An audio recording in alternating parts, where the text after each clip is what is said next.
आप बहुत सारे पैसे वाले काम करते हैं, बहुत सारे अच्छे काम करते हैं, लेकिन जो लोगों के संग रह जाते हैं ना इस टाइम। महाराज उसमें भी था मैं क्राउड में, एक सीन था वो कट गया, तो मेरे लिए ये साल काफी अच्छा रहा। खैनी वैनी वैसे भी खाते हैं। पहले मैं दर्शक वर्ग में था, अब मैं अभिनेता वर्ग में आ गया हूँ। मुझे नहीं करना बहुत सारा काम, मुझे लेकिन ये करना है कि मैं अपने मन का और अलग अलग किरदार निभाऊं, जिससे मेरी एक आर्टिस्टिक जो भूख है वो शांत हो। अक्रॉस द बोर्ड सबकी एक्टिंग बड़ी अच्छी थी, तो हम लोग जब टकराते भी थे या मिलते थे, गेट टुगेदर करते थे, लगता है यार कोई बुला नहीं रहा, बातें सब कर रहे हैं, बुला नहीं रहा है। आप जबानी तो भर भर के तारीफ करें, उसके बाद आप रोल के लिए वही रोल बताएं।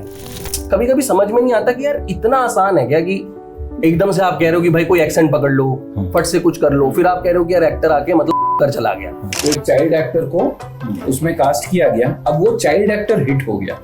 बड़ाई नहीं कर रहे हैं ना, उसको बड़ाई नहीं किया। तो पहाड़ बन चुके हैं न, वो पानी वानी का सब कुछ बन चुका है, और अभी रात को ऐसा डिस्कशन चल रहा है कि यार ये सही है क्या एक्टर।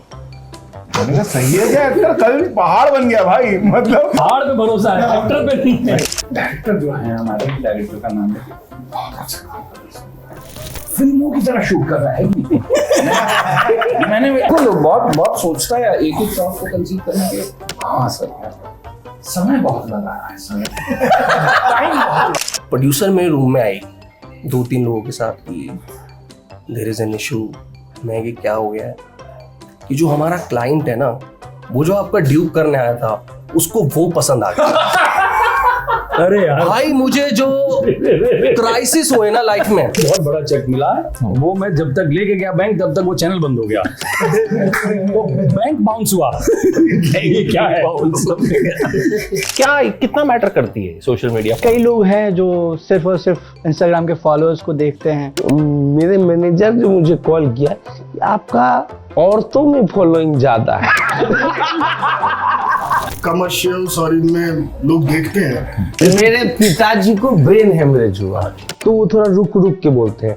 वो बहुत वायरल हुआ, शराब पीकर 2 दोस्त मजे करते हुए। इंस्टाग्राम पे भी ना 2 तरीके की मतलब 2 तरीके की एक्टरों की पॉपुलैरिटी है। एक है खरीदी हुई। अरे आप एक अचार का ऐड करेंगे, तो उसने बोला आपके फॉलोअर कितने हैं, उस समय 50,000 या कुछ थे, रहने दीजिए।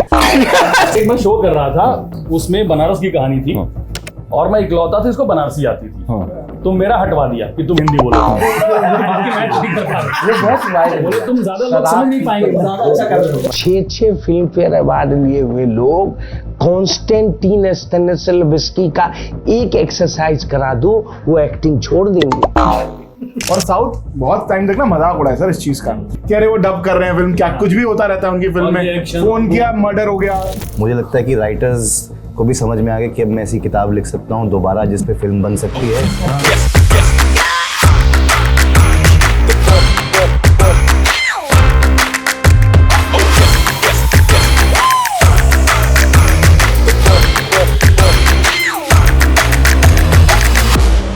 तो मित्रों, वी आर एट मित्रों इन बांद्रा, और मेरे साथ बड़े सारे ऐसे कलाकार हैं जो आपके मित्र हैं कंटेंट के मामले में, टैलेंट के मामले में। इन सब ने इस साल और साल दर साल बहुत सारा ऐसा काम किया है जो हमारे दिल को छुआ है। मैंने प्लान किया इनके साथ एक राउंड टेबल करूं, लेकिन टैलेंट इतना ज्यादा था कि राउंड टेबल उतनी बड़ी मिली नहीं, तो 3 स्क्वायर टेबल हैं। But will discuss everything cinema, OTT, जो आपकी बेहतरी के लिए एंटरटेनमेंट हो सकता है। हम किसी की बुराई नहीं करेंगे, ठीक, बट काम में कमी सबके होती है, आप सबके काम में भी कोई ना कोई कमी होगी। विल डिस्कस कि किस तरह से सिनेमा को और बेटर कर सकते हैं। So welcome all of you and many congratulations कि आप सबका काम कहीं ना कहीं हमारे दिल को छुआ है और छूता रहा है। तो लेट्स डिस्कस कि क्या कुछ अच्छा रहा, क्या कुछ बुरा रहा। तो पारितोष भाई, सबसे पहले तो आपकी लेटेस्ट ही फिल्म आई है, क्या कुछ बुरा रहा है? हाँ, जो बुरा रहा वो मैंने रिव्यू में लिख दिया, जो अच्छा रहा वो हमारे साथ बैठा है। मुझे भेजा गया है।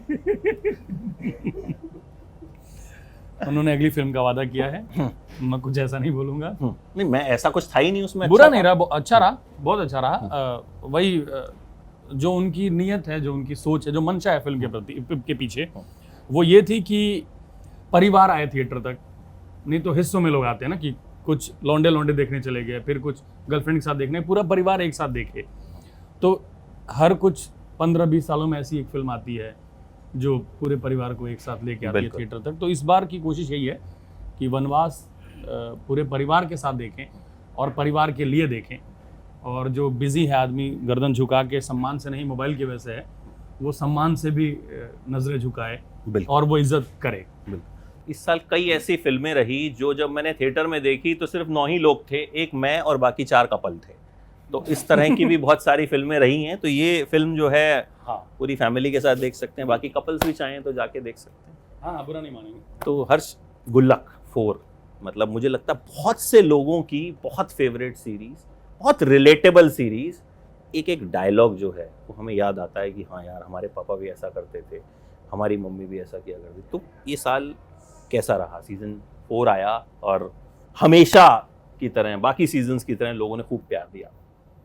मेरे लिए तो ये सरियल सा ही है, क्योंकि हम जहाँ से आते हैं हमने वो लाइव देखी है, तो काफ़ी सारे लोगों के लिए फिक्शनल भी है कि गुल्लक जैसी दुनिया भी एग्जिस्ट करती है। फिर उसके साथ इतना प्यार जुड़ जाना और रिलेटेबिलिटी इतनी है ना कि मुझे समझ में नहीं आता जब लोग आते हैं मिलने की, यार इनको क्या समझ में आ रहा है इसमें जो हमने ऐसा कर दिया या किस तरीके की चीज़ें हैं।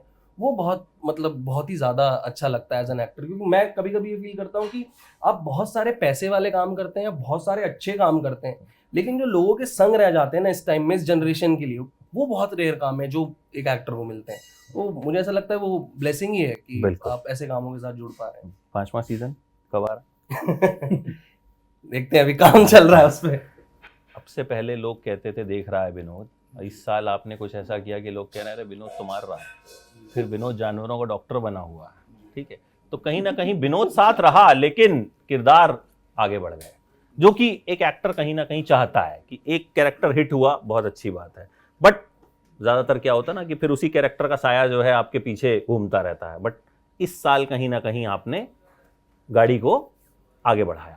हाँ, मतलब ये हुआ कि त्रिभुवन मिश्रा सीए टॉपर से बहुत कुछ मतलब अलग हुआ कि जिस तरीके से विनोद था, तो एक और उसमें एक किरदार जुड़ता है ढेंचा झा, तो वो बहुत अच्छा रहा कि अब लोगों को लगता है कि हाँ वो एक विनोद जिस तरीके से एक सरल आदमी है और ढेंचा झा एक थोड़ा जटिल है और बहुत सारे इमोशंस है, तो वो बहुत ये मतलब साल बहुत कमाल का साल रहा मेरे लिए। आपने बहुत चाय पिलाई ये बुटकुछ मतलब उतना मुझे लगता है कि सबसे ज्यादा इंस्टाग्राम पे अगर मीम्स में या रील्स में कोई रहा तो आप ही लोग रहे। तो आप किस तरह से इवेल्युएट करते हैं अपने इस साल को?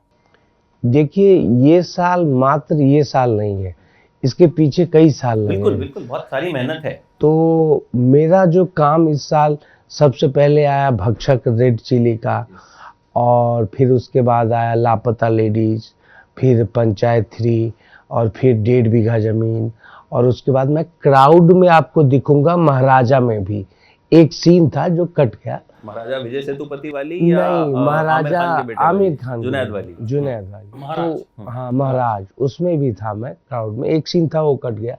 तो मेरे लिए ये साल काफ़ी अच्छा रहा, लेकिन ये पिछले कई सालों का मेहनत का नतीजा है।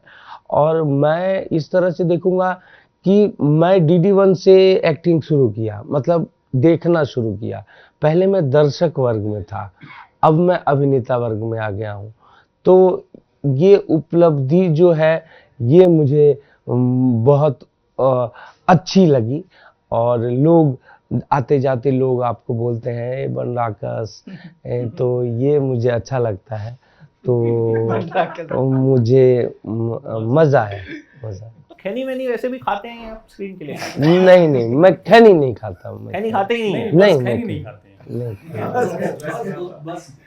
क्योंकि कई ऐसे एक्टर्स रहे जिन्होंने शराबी का रोल किया पूरी उम्र और फिर वो पता चला वो शराब पीते ही नहीं थे। ये भी एक मतलब एक बड़े मशहूर एक्टर है, नाम मेरे दिमाग में नहीं आ रहा, शायद हम यस केष्टो मुखर्जी। तो वो शराब पीते ही नहीं थे, तो इसलिए मैंने आपकी खैनी बहुत फेमस है। अभी इस शूट से पहले भी कोई कह रहा था लगा रहे हैं क्या? यही तो कह रहे थे। मैं क्यों कहूँगा। सर, मिर्ज़ापुर के बाद सीए टॉपर, और मतलब आपको तो आपके साथ सहानुभूति बरती जाए या क्या कहा जाए, क्योंकि जो किरदार था आपने देखी, आप में से सीए टॉपर किस लोगों ने? अरे क्या बात कर रहे हैं, तो हम सबकी सहानुभूति इनके किरदार के साथ है। सर आई वांट टू से कि सर आप इतने सुंदर एक्टर है ना, जब मैं एकदम ऐसा हो गया कि मैंने अशोक भाई को फोन करके बोला, मैंने यार क्या कराया आपने, मतलब इनफैक्ट काला पानी में भी विकास सर और सुकांत भाई ने इतना बढ़िया काम किया है, इतना बढ़िया पैनल आपने वो किया है ना आयोजित, मजा आया। मैं आते हैं मुझे सर ये इधर भी मुझे मेरे बॉस का मेल आया। हम लोग एक डे प्लान बनाते हैं, तो उनका मेल आता है कि have we done anything on CA topper, there is a brilliant series which has come. तो तब तक क्या था, हमारे कोई इंटरव्यूज हुए नहीं थे, हम दिल्ली में रहते हैं तो ज़्यादातर यहाँ बॉम्बे में ज़्यादा इंटरव्यूज हो जाते हैं। तो फिर मैंने उसके जो क्रिएटर हैं पुनीत, उनसे कनेक्ट किया, इनसे कनेक्ट किया, तो हम सब आपस बाई चांस आपसे हम 2-3 बार हमने सोचा कुछ करते हैं, तो लेकिन वक्त जो है नहीं मिल पाया। लेकिन आज मुझे खुशी है कि राउंड टेबल में आप हैं। तो जब तारीफ मिलती है किरदार को, सीरीज चलती है, तो कैसा लगता है, और कुल मिला के इस साल को कैसे आंकेंगे आप? इस साल मेरा रिलीज के नाम पे तो सीए टॉपर ही है, तो उसको खूब तारीफ मिली है, सीरीज को खूब तारीफ मिली है, जो कि बहुत अच्छी बात है। मतलब आप काम करते हैं इसी उम्मीद से करते हैं, लेकिन मेरी उम्र तक पहुंचते पहुंचते थोड़ा सा ये हो जाता है कि आप हर चीज़ को अपॉर्चुनिटी की तरह देखने लगते हैं ना, कि तारीफ मिल रही है मतलब और काम मिलेगा शायद।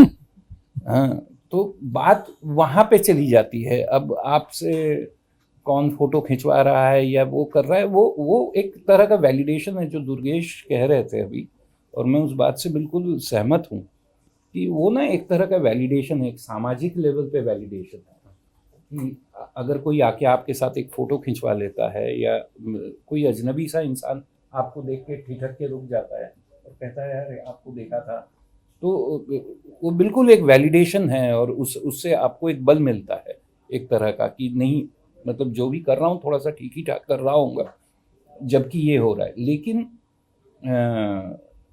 सिनिकल बात इसमें ये है कि मैं तो अभी इन सारी चीज़ों को अपॉर्चुनिटी की तरह देखने लगा हूँ कि मुझे अगर एक ख़ास रोल के लिए मेरे ऊपर भरोसा जताया गया, और अगर वो थोड़ा सा भी मैं मेहनत से अपने साध्य अनुसार कर पाया और वो लोगों को पसंद आया, तो मुझ पे और थोड़ा सा ट्रस्ट शायद जताया जाए, और थोड़ा सा बेहतर काम मुझे शायद मिले, और मैं और बेहतर करने की कोशिश तो कम से कम कर सकूँ। बिल्कुल। बाकी वो काम वाली बात पे आगे आएंगे, दर्द थोड़े से बाद में बांटते हैं। सुकांत और विकास जी, एक रिव्यू मैंने पढ़ा काला पानी का, उसमें ये लिखा हुआ था कि इस सीरीज़ के असली हीरो सुकांत गोयल और विकास कुमार हैं, और आप दोनों का नाम बोल्ड लेटर में, मैंने नहीं लिखा था वो रिव्यू, मैंने सिर्फ पढ़ा, मैंने स्क्रीनशॉट रखा इसीलिए। तो जब इस तरह की बातें आती हैं, इस तरह की तारीफ होती है, और काम वाकई में जाहिर है आप डायलॉग कोच भी हैं और आप लोग काफ़ी टाइम से काम कर रहे हैं, तो वो जिम्मेदारी बढ़ती है, काम आगे और मिलता है उससे, क्या किस तरीके से उसको आंकते हैं कि हेडलाइन में तो आ गया नाम कि हाँ भाई ये दोनों हीरो हैं? पहली बात तो I think, and you also please speak, पहली बात तो ये दोनों हीरो हैं, आई थिंक सबने बहुत अच्छा काम किया था, और उसका श्रेय एक्चुअली राइटिंग को जाता है। और अगर दो ज़्यादा निकल के आए हैं तो शायद अगर उसमें से आकलन कर पाए तो ये दोनों सबसे अच्छे रिटन रोल्स भी थे। दोनों का जो ग्राफ है, जो आर्क है, बहुत अच्छा था। हम लोग डिस्कस भी करते थे कि ये ऐसे रोल्स हैं जो शायद किसी भी वैसा एक्टर जो भूखा है और जो सिंसियरली काम करेगा अच्छा ही निभाता। अब ठीक है, हमारी वी गॉट एन अपॉर्चुनिटी, हमने अच्छा निभाया, तो अच्छा तो लगा ही जब इतने फैंसी रिव्यूज़ आए। और एक्चुअली ये towards the end of last year आया था, तो पहला आधा साल ये साल हमें यही बातचीत होती रही और ये सब।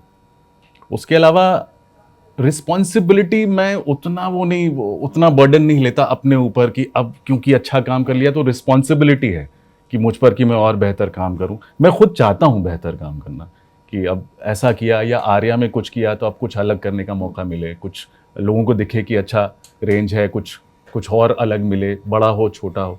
सुकांत, अच्छा लगता है, मतलब अच्छा तो लगे कि जब मतलब हाँ, जो तारीफ अच्छी लगती है, और कभी कभी ये भी लगता है मन में अबाउट टाइम मैन, मतलब spent a good few years, मतलब आप कर रहे हैं, बहुत कुछ छोड़ के आए हैं, बहुत लोग को देखते हैं, हम लोग को बड़ा किया है कंपैरिजंस सुना सुना के, वो कंडीशनिंग कभी जाती नहीं है कंपैरिजन की, कितना ही कोई आके बोल ले कि I celebrate everyone success, I am happy for everyone वगैरह, but you think about yourself also, so you feel validated inside, but at the same time ये भी है कि मुझे कैसा काम करना है इसके बाद, वो मेरे हाथ में वो चॉइस अब रह पाएगी कि नहीं, या अब मैं ओब्लाइज्ड हूँ कुछ लोगों को हाँ बोलने के लिए, और या फिर इतनी नॉइज़ बढ़ जाती है, लोग बोलते हैं काम और करना चाहिए, और काम करना चाहिए, क्यों मना कर दिया उधर, क्यों मना कर दिया उधर,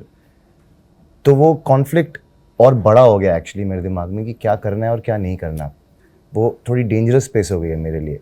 पहले था इतना कॉन्फ्लिक्ट नहीं था, मैंने ना किया तो किसी को फ़र्क भी नहीं पड़ता कि मैंने ना किया है, किसी और के पास चले गए। अब ज़्यादा उम्मीद से आते हैं तो उतनी बड़ी उम्मीद को ना करना पड़ता है, but the thing is as long as, मतलब मैं बिलीव करता हूँ नहीं, मैं अब तक इसी गट फील से चला हूँ, मुझे क्या अच्छा लगा है, ऑडिशन भी वही दिया जो मेरे को लगा कि यार इसमें मज़ा आएगा अगर हो गया तो अगर उसी तरह से चलता रहा तो मैं मानूंगा कि हाँ इसका फ़ायदा हुआ है, अगर उस तरह से नहीं चलता रहा और मैं कुछ बदलता गया तो सोचना पड़ेगा फिर कि ये क्या हुआ, होगा तो होगा, नहीं होगा तो नहीं, अभी आई कैन नॉट से, बट यार। और एक्चुअली जो आपने कहा ना कि हेडलाइंस थे और एक्चुअली काफ़ी तारीफ हुई, एंड हम अपने ही बारे में बोल रहे हैं, लेकिन पूरे शो में I think across the board सबकी एक्टिंग बड़ी अच्छी थी। 6 महीने तक किसी को कोई फ़ोन नहीं आया था, तारीफों की फ़ोन आई थी, काम का फ़ोन नहीं आया था। तो हम लोग जब टकराते भी थे या मिलते थे, गेट टुगेदर करते थे, लगता है यार कोई बुला नहीं रहा, बातें सब कर रहे हैं, बुला नहीं रहा है। तो शायद वो इंडस्ट्री में भी चर्निंग चल रही है, शायद हम जैसे चेहरों को लेके भी एक if I may speak for my self कि एक विडंबना है कास्टिंग वालों को भी कि अच्छा इन्होंने जैसा कि उन्होंने ही कहा कि काम तो बड़ा अच्छा कर दिया, अब क्या हम इन्हें टिपिकली लीड पार्ट्स में देखते हैं, नहीं देख, तो अभी वो सब है, वो सब चल रहा है, या हम सपोर्टिंग रोल्स में दें, मुझे फर्क नहीं पड़ता जब तक एक्साइटिंग पार्ट हो। बाकी देखते हैं। ठीक है, इस टेबल पे जो लोग बैठे हैं मुझे लगता है उनके पास अगर कोई कॉमन आदमी आके बोलता है हमें आपका काम अच्छा लगा, तो उसको आपका काम ही अच्छा लगा है। अच्छा लगा, बिल्कुल बिल्कुल बिल्कुल। अब मैं आपको बताऊं, मैंने इनकी फिल्म देखी शुक्रवार वनवास, तो मैंने उसमें लिखा बाकायदा अपने रिव्यू में कि नाना पाटेकर के बाद सबसे ज़्यादा इन्होंने इम्प्रेस किया, तो मुझे काम ही अच्छा लगा इनका। ऐसा तो है नहीं कि मतलब मेरी मुलाकात आपसे पिछली बार कब हुई थी मुझे याद नहीं है, और हमारी बात कब हुई थी वो भी याद नहीं है, या मैंने अगर इनके लिए भी लिखा, इनके लिए भी लिखा, तो कहीं ना कहीं काम ही टच करता है। तो ऐसा नहीं, हमने कई बार, हम अब दौर बदल रहा है, मतलब मैं देखता हूं कि मतलब हम भी अपने रिव्यूज में, मतलब इवन अगर मेन लीड्स का काम अच्छा नहीं होता, हम लिखते हैं कि फलाना आदमी जो है मतलब एक तो फिल्म थी जिसमें बड़ी मशहूर एक्ट्रेस हैं, बड़े प्रोड्यूसर की बेटी हैं, तो उसमें उनका काम जो है उतना अच्छा नहीं था, तो जो साथ में थे उनके, तो टैलेंटेड एक्टर हैं, उनका काम बड़ा अच्छा था, तो मैंने उनको फ़ोन किया, मैंने कहा यार आप तो खा गए इनको, तो कहते यार बस ये लिख मत देना तुम। तो कहीं ना कहीं उनके मन में कुछ डर रहा होगा जो हम समझते हैं, लेकिन मैंने फिर भी हेडलाइन में लिखा कि इन्होंने सबसे ज़्यादा इम्प्रेस किया। तो मुझे लगता है कि कहीं ना कहीं बात होने से एटलीस्ट पता तो चलता, कास्टिंग वाले को पता तो है कि भाई फलाना आदमी जो है वो अच्छा काम कर रहा है, वो उसको ले रहा है नहीं ले रहा वो बात की बात है। लेकिन क्योंकि पहले जो बात होती थी वो सिर्फ एक लीड्स की बात होती थी कि हाँ भाई इंटरव्यू होगा तो मतलब हीरो बैठेगा, हीरोइन बैठेगी, और बाद में जगह बच गई तो भाई क्या नाम है, विलन बैठ जाएगा। बट अब आई थिंक नहीं आई थिंक पर ओटीटी ने काफी ये स्पेस खोला है, काफी space, and actually again like he said कि जो लोग यहाँ बैठे हैं ये सबने अपने काम से इम्प्रेस किया है। आई थिंक मेरा मकसद जो इस राउंड टेबल को करने का ये था कि I should talk to performers, कि जिनका काम हम देखते हैं तो कहते हैं यार मतलब बंदे ने कैरेक्टर में जो है वो जान डाल दी। विवेक जी, इस साल आपकी भी बड़ी शानदार बड़ी प्यारी फिल्म रही तिकड़म, मतलब मेरी तो बहुत बहुत फेवरेट रही। मतलब मुझे लगता है मैंने उस फिल्म की जितनी बात की होगी तो लोगों को लगता होगा इन्होंने कुछ पैसे से दिए होंगे मुझे। जबकि पहली बार वो मेरे साथ बैठ के जो है बातचीत कर रहे हैं। हाँ, तो कैसा रहा साल ये? जाहिर है जब पिक्चर की इतनी तारीफ होती है, फिर आप लोगों ने अपने लेवल पे उसको प्रमोट किया, मतलब आप लोग खुद से दिल्ली आए, आप लोगों ने हर जगह जाके जो है उस पिक्चर की बात की। So how you rate this year? ये बहुत मिक्स्ड रहा मेरे लिए, मैं अगर सच बताऊं तो। क्योंकि एक तो फिल्म का थोड़ा समय लगा उसको बाहर आने में, बनना जो आजकल होता है कई फिल्मों के साथ कि बनने के बाद थोड़े टाइम रही। जैसे हमारे साथ जब शुरू हुआ था तो बहुत एक्साइटमेंट के साथ शुरू हुआ था। मुझे अभी भी याद है, हम सेंसर बोर्ड गए थे तो सेंसर बोर्ड में लोगों ने खड़े होकर तालियां बजाई। हमने मांगा भी नहीं था चिल्ड्रन सर्टिफिकेट, पर उन्होंने कहा नहीं यार आप ले लो क्योंकि आपको नेशनल अवार्ड मिल रहा है इसके लिए। हमें नहीं मिल सकता नेशनल अवार्ड, उसका भी कारण है क्योंकि ये 2022 का सेंसर सर्टिफिकेट हुआ था हमारे लिए, तो अब 2024 में फिल्म रिलीज हुई तो हम एलिजिबल ही नहीं है उसको भेजने के लिए वहाँ पे। तो ये शुरू बहुत अच्छा हुआ था, एक्साइटिंग जर्नी थी। फिर वेट कर रहे थे आएगी आएगी आएगी आएगी, फाइनली आई। आने के बाद ये क्योंकि OTT पे रिलीज हुई फिल्म तो इसका एक बहुत स्लो प्रोसेस रहा, जो इन अ वे ग्रेटिफाइंग भी है। परसों ही हुआ, एक कोई बड़े आदित्य बिरला ग्रुप के कोई डायरेक्टर है, उन्होंने फिल्म देखी है तो उन्होंने कहीं से पता करके मुझे फ़ोन किया कि यार ये तो ये बहुत पार्ट्स में जो है ना कि थोड़ी हर हफ्ते थोड़ी थोड़ी खुशी मिलती रहती है, तो वो चल रहा है इस फिल्म के साथ। और मेरी पहली फिल्म है तो मेरे लिए ऑब्वियसली बहुत बहुत स्पेशल है। तो अब वही जैसे आप लोग भी बोल रहे थे कि अब वही उसके बाद आप यही सोचते हो कि अच्छा अब ये तो आ गया, ये बहुत अच्छा हो गया, अब आगे जो करना है। और एक जैसे क्योंकि अभी इन्होंने पूछा कि जो आप एक्टर्स की भी बात कर रहे थे कि जहाँ वो विडंबना है कहीं की क्या हो रहा है नहीं हो रहा है, क्योंकि डायरेक्टर तो हमेशा चाहते हैं कि अच्छे एक्टर्स के साथ ही काम किया जाए, क्योंकि हमारा काम बहुत आसान हो जाता है। सिंपल सी बात है ना, हमें बहुत इतनी मेहनत नहीं करनी पड़ती जितनी हमें बाकी लोगों के साथ करनी पड़ती है। लेकिन वो कहीं ना कहीं जो अभी जो मैं इस वक्त तिकड़म के आने के बाद जो मैं देख रहा हूँ कि कहीं ना कहीं वो है वो चीज़ ना, आप लेके जाते हो हमेशा अच्छे एक्टर के साथ ही चीज़ को, आप कभी नहीं लेके जाते पहले किसी और के साथ, और फिर आपको कहीं ना कहीं बताया जाता है कि यार ये देखो, फिर वो जो झगड़ा है जो सारी चीज़ें हैं वो होती रहती हैं। लेकिन ओवरऑल मेरे लिए बड़ी नई दुनिया है ये, क्योंकि मैं टेलीविज़न करता था बहुत टाइम तक, मैं स्टार में था, फिर सोनी में था, तो वो सब ये पर बड़ा मुझे बहुत अच्छा लग रहा है कि अब मैं एक नई दुनिया में एंटर कर रहा हूँ और यहाँ पे मुझे वैसे लोग मिल रहे हैं जो आप हमेशा फील करते हो यार अच्छे एक्टर्स के साथ काम कर रहे हैं, अच्छा कुछ होना चाहिए, तो अच्छा रहा, मतलब मिक्स रहा sort of। Puneet, thank you so much. Puneet की वजह से आई थिंक ये राउंड टेबल पॉसिबल हो पाए, बिकॉज ही टेक्सटेड मी कि आप इस बार राउंड टेबल नहीं कर रहे। मैंने कहा नहीं यार बहुत झंझट है यार, ठीक है, तो ही सेड कि नहीं कोशिश करते हैं। तो दिस इज लाइक मतलब प्लान हुआ उस तरीके से, तो क्रेडिट गोज टू हिम। तो उनके लिए एक ताली बजती है कि हम ये डिस्कशन कर पा रहे हैं। आपके लिए चाचा हमारे विधायक हैं, आया ग्राउंड जीरो मिली, तो how will you rate Sandeep भैया? संदीप भैया के बाद फिर और भी काम आए, लाइक चाचा विधायक है हमारे, और इसके बाद फिर मैं एक इंजरी से भी गुजर रहा था। क्रिकेट खेलते हुए लिगामेंट इंजरी हुई, मुझे नी सर्जरी के लिए जाना पड़ा। सो अभी मैं वो उस इंजरी से बाहर आ रहा हूँ, और मेरे लिए जो भी अपॉर्चुनिटी मिल रही है और उसको उस पर खड़ा उतरना है, और इसी तरीके से मैं देख रहा हूँ अपनी चीज़ को। और अभी मैं बिल्कुल नया हूँ, थिएटर करता हूँ, एक्टर हूँ, और जितने भी काम आएंगे उसको बहुत ईमानदारी से करना चाहूँगा। That's it. अच्छा, अब एक ओवरऑल हमने आपकी पर्सनल बात की कि जिसका जो प्रोजेक्ट आया और उसने हमारे दिलों को छुआ। ओवरऑल अगर आप देखें ये साल सिनेमा के लिए, सिनेमा मतलब मैं उसमें OTT को भी लूँगा, उसमें हर चीज़ें होंगी, तो as a viewer, as a artist, आपको क्या लगता है कि ये साल आप क्या रेट करेंगे? क्या अच्छा रहा, क्या बुरा रहा? आपकी क्या चॉइसेस रही? आपने कौन सा सिनेमा देखा? मलयालम देखा, तेलुगु देखा, के ड्रामा देखा, या आपको क्या लगा कि हम एज अ सिनेमा आगे गए पीछे गए? सो विकास, आपसे मैं स्टार्ट करना चाहूँ। मुझे OTT नॉट क्योंकि काला पानी पिछले साल आई थी, पर आई थिंक पिछले साल OTT ने विद जुबली, विद काला पानी, विद कोहरा, with many shows, I think एक थोड़ा सा बाउंड्री ब्रेक किया था।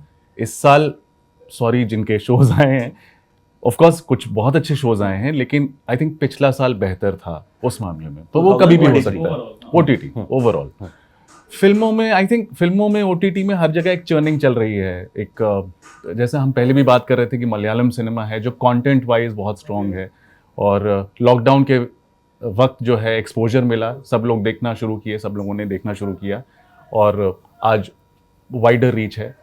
लेकिन I think in terms of commercial cinema एक अलग सा एक आई थिंक सब ढूंढ रहे हैं कि क्या चलेगा क्या नहीं चलेगा। जैसा कि दिख रहा है फ्रेंचाइज फिल्म्स चल रही हैं, और जिसको आप इवेंट वाकई में चल रही हैं, मतलब फ्रेंचाइज फिल्म्स तो चल रही हैं, कमर्शियली ही चल रही हैं, कमर्शियली मैं सिर्फ अगर उसकी बात करूं। बट आपको लग रहा है चल रही हैं, या सिर्फ वो एक बैनर पे लगा के डाल दिया जाता है कि भाई, क्योंकि मैं कई बार टिकट बुक करता हूं तो पीछे की जो 2 रोज हैं वो ब्लॉक दिखाता है, ठीक है, जब जाता हूं तो सब खाली पड़ा हुआ होता है, तो उसे कॉर्पोरेट बुकिंग आजकल कहा जाता है कि भाई कॉर्पोरेट बुकिंग बहुत हो रही है। तो मैं ये चल रही हैं या या पीआर और मार्केटिंग के थ्रू चलवाई जा रही है? ऑन पेपर तो चल रही हैं, अब बाकी I am not from that world so I won't know उतने डिटेल में। मुझे लगता है काफ़ी फार्मूला ओरिएंटेड हम सिनेमा कुछ लोग कॉपी करते हैं, लाइक कि ऐसा कुछ बन गया है तो ऐसा बनाते हैं। और इंडी स्पेस में काफ़ी काम हो रहा है, और अलग अलग रीजनल तरह की जो फिल्में आ रही है, चाहे मलयालम हो, मैथिली में भी बहुत बढ़िया काम हो रहा है। अगर गामक घर अगर आपने देखी होगी तो पोखर के दोनों पार, तो बहुत अच्छी फिल्में बन रही हैं। और मुझे लगता है कि इंडी जो ऐसा स्पेस है जहाँ से अच्छी कहानियाँ आ रही हैं, अच्छे एक्टर्स भी आ रहे हैं। सो मुझे लगता है जितने भी कमर्शियल फिल्में जो बना रहे हैं उन्हें देखना चाहिए कि ऐसी कहानियाँ कहाँ कैसे आ सकती है। सर आप क्या कहेंगे जो ओवरऑल इस साल को सिनेमा के लिए, how will you rate? Regional cinema में तो कुछ रीजनल सिनेमा में तो बहुत सारा काम हो रहा है और बहुत अच्छा काम हो रहा है जी। जैसे कि इन्होंने मैथिली का नाम लिया, मलयालम सिनेमा के बारे में आजकल सभी को पता है, सभी को पता है कि बहुत बहुत सब अच्छा देखते हैं मलयालम जी, सिनेमा, जी, मतलब आई थिंक जी, उसकी एक्सेसिबिलिटी बढ़ गई है ओटीटीज के चलते, तो इस वजह से देखना भी आसान हो गया है। और वो तो सिनेमा एज अ होल मुझे लगता है ठीक ही रहा, लेकिन अगर हिंदी सिनेमा की बात करेंगे तो उसमें थोड़ा सा ये हुआ है कि अभी जैसे कि ये कह रहे थे कि एक लेवल पे चर्निंग चल रही है कि समझ में नहीं आ रहा है कि क्या चलेगा और क्या नहीं चलेगा। And I think this will prompt people to go back to their basics. तो बेसिक्स में गए तो फिर स्क्रिप्ट पे ध्यान देंगे और ऐसी चीज़ें करेंगे तो मुझे लगता है कि फिर उसमें संभावनाएं फिर बनेगी। मुझे लगता है कि सिर्फ सिनेमा की बात नहीं है या सिनेमा के किसी एक पहलू की बात नहीं है, हर पहलू में आप देखिएगा कि जब भी आप संभावनाएं खोजना छोड़ देते हैं, अभिनेता की कास्टिंग को लेके ही सोच लीजिए कि उसको देख लिया एक रोल में तो उसी तरह के रोल उसको कास्ट करते गए। बिल्कुल किसी और रोल में आप जो है ना वो संभावनाएं देख नहीं पाते आपको हैं। मिर्जापुर के बाद डॉन के कितने रोल? मुझे यूपी के हिंटरलैंड के रोल में जब मैंने बीच में कहा भी था कि मैं धोती कुर्ता सिलवा लूं क्या और एक तमंचा लेके तो मतलब जो है ना अभी क्या है, नहीं तो एक सफारी सूट से, क्योंकि अगर आप जैसे ही मैं अगर एंटर करूं आपके कास्टिंग के ऑफिस में, आप जबानी तो भर भर के तारीफ करें, उसके बाद आप रोल के लिए वही रोल बताएं। तो हमारा तो कोई, जैसे कि फिल्मों में कहा जाता है कि भाई पहचान और ऐसी चीज़ों की बड़ी कीमत है, तो हमारा तो कोई है नहीं ऐसा। तो हमारा ये है कि हम एक काम अच्छे से करेंगे तो उससे दूसरा काम हमको मिलेगा। जब तक मैं फिल्मों में, मुझे लगता है कि इन सब में जूनियर मोस्ट हूँ मैं फिल्मों के मामले में, क्योंकि मैं कुछ 5-7 साल पहले ही जो है ना, अच्छा आप और कोई दावेदार है? सब तो मैं तो उससे पहले सिर्फ थिएटर ही करता था, तो मेरा ऐसे दिमाग में ये था कि भाई अगर आप अच्छे से काम करते हैं तो फिर उसको देख के लोग और काम देंगे, और उसका जो एक इमेज का जो असर है, उस काम की इमेज का जो असर है वो तो ऑडियंस पे होती है। जो लोग काम कर रहे हैं उन पे क्यों होगा, उनको तो मालूम है कि अभिनेता है और अभिनय कर रहा है, लेकिन यहाँ पे आके मुझे महसूस हुआ कि एकदम ही उल्टा है। अनफॉर्चुनेटली वो टाइप कास्टिंग इतना, we all gone through it, I am sure. मतलब एक कास्टिंग डायरेक्टर अगर आपने एक अच्छा किरदार निभाया तो वो ये नहीं देखता कि अच्छा एक्टर है। अब ये जैसे मैं बहुत पीछे पुलिस वाला बना हूँ, मैंने 3-4 शोज़ किए हैं, CID तक किया है, इतने आते रहे हैं मुझे, और फिर आर्या भी किया, कोशिश की है, सब में कुछ अलग रहा है, स्पेशली आर्या, पर उसके बाद भी आते रहते हैं। तो फिर आई हैड टू लिटरली से कि अगर बहुत अच्छा है, अलग है तो बताइए। लीड है, लीड इसलिए कि एक ग्राफ रहे, आपको पता है कि लीड है तो उसकी एक, अगर सिर्फ एक फंक्शनल कॉप है तो मैं थोड़ा सा ब्रेक लेना चाहता हूँ। पर और ऐसा ही हुआ काला पानी के साथ भी, पहले तो 6 महीने कोई फ़ोन ही नहीं आया, जब आया तो अब उन्होंने देख लिया है कि एक बाप है जिसके 2 बच्चे हैं, तो एक फिर वो बाप वाला रोल आ गया। लेकिन इस बार क्या है, और वो फिल्म आने वाली है जनवरी में, इस बार आया हीरो का बाप।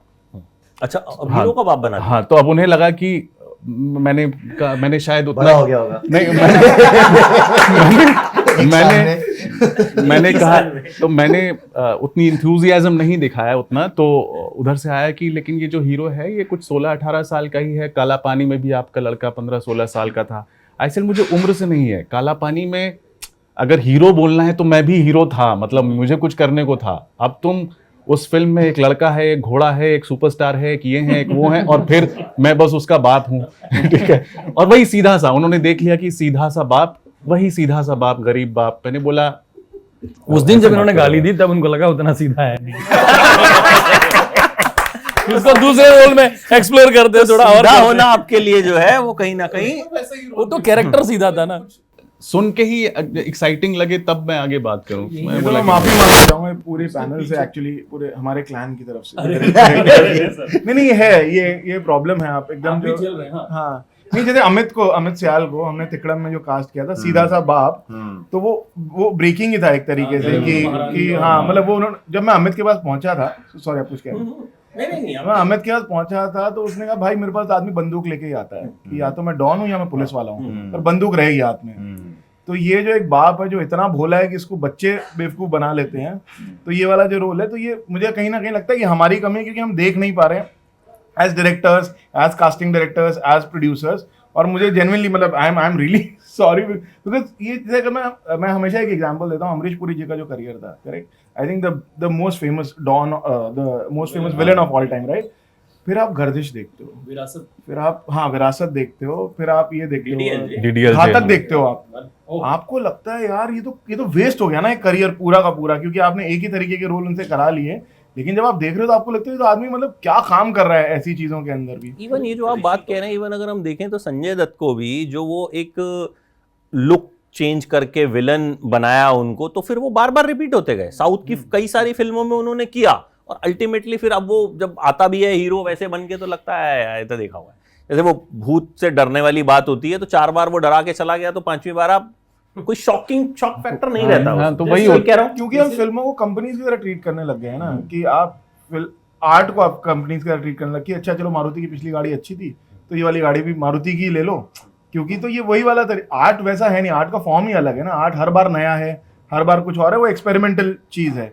तो हम वो जो फॉर्मूला एक चीज पे लगाते हैं जिसमें फॉर्मूला लगाया ही नहीं जा सकता, तो वो फिर चीज बिगड़नी है, मतलब उसका आप कुछ कर नहीं सकते। तो ये तो पानी है ना, अब आप पानी को सॉलिड बनाने की कोशिश कर रहे हो। Right. Also I want to add कि रिस्क टेकिंग भी है ही नहीं, मतलब नहीं है, वो रिस्क टेकिंग कोई करना ही नहीं चाहता कि अरे यार इस एक्टर को हम कहीं और उनको, अच्छा यार 15 दिन पहले 20 दिन पहले आप बोल रहे हो कि ये लीड है या ये एक मेजर रोल में है और ये प्राइमरी रोल है, 15 दिन पहले कैसे, मतलब ये पॉसिबल कैसे? तो कम से कम एक चीज की मेरे दिमाग में है कि 2 महीने 2 महीने तो कम से कम प्रेप होगी। अगर मैं किसी एक सही काम की बात बता रहा हूँ, जैसे मैंने जो लाइफ में कुछ सही काम किए कि 2 महीने 3 महीने पहले से काम शुरू हो रहा है भाई, कि कुछ लोग आ रहे हैं एक्टर, 15 दिन 20 दिन पहले आप बोल रहे हो कि यार ये बहुत मेजर रोल है, आप प्लान Z हैं। तो मैं वही वाली बात की मुझे कभी कभी समझ में नहीं आता कि यार इतना आसान है क्या कि एकदम से आप कह रहे हो कि भाई कोई एक्सेंट पकड़ लो, फट से कुछ कर लो, फिर आप कह रहे हो कि यार एक्टर आके मतलब हक्कर चला गया। मतलब बहुत रिस्क टेकिंग ही नहीं है लोगों में। हाँ बिल्कुल सही। आमिर खान का मैं एक एग्जांपल देता हूँ। आमिर खान एक बड़ी कंपनी के लिए वो कर रहे थे, एक ऐड ही था, अब उन्हें उसमें गुजराती बनना है, पंकज त्रिपाठी भी है उसी ऐड के अंदर, तो उन्हें गुजराती बनना है। और आमिर खान ने कहा कि यार ये तो मुझे ठीक है 2 महीने मैं सीख लेता हूँ गुजराती।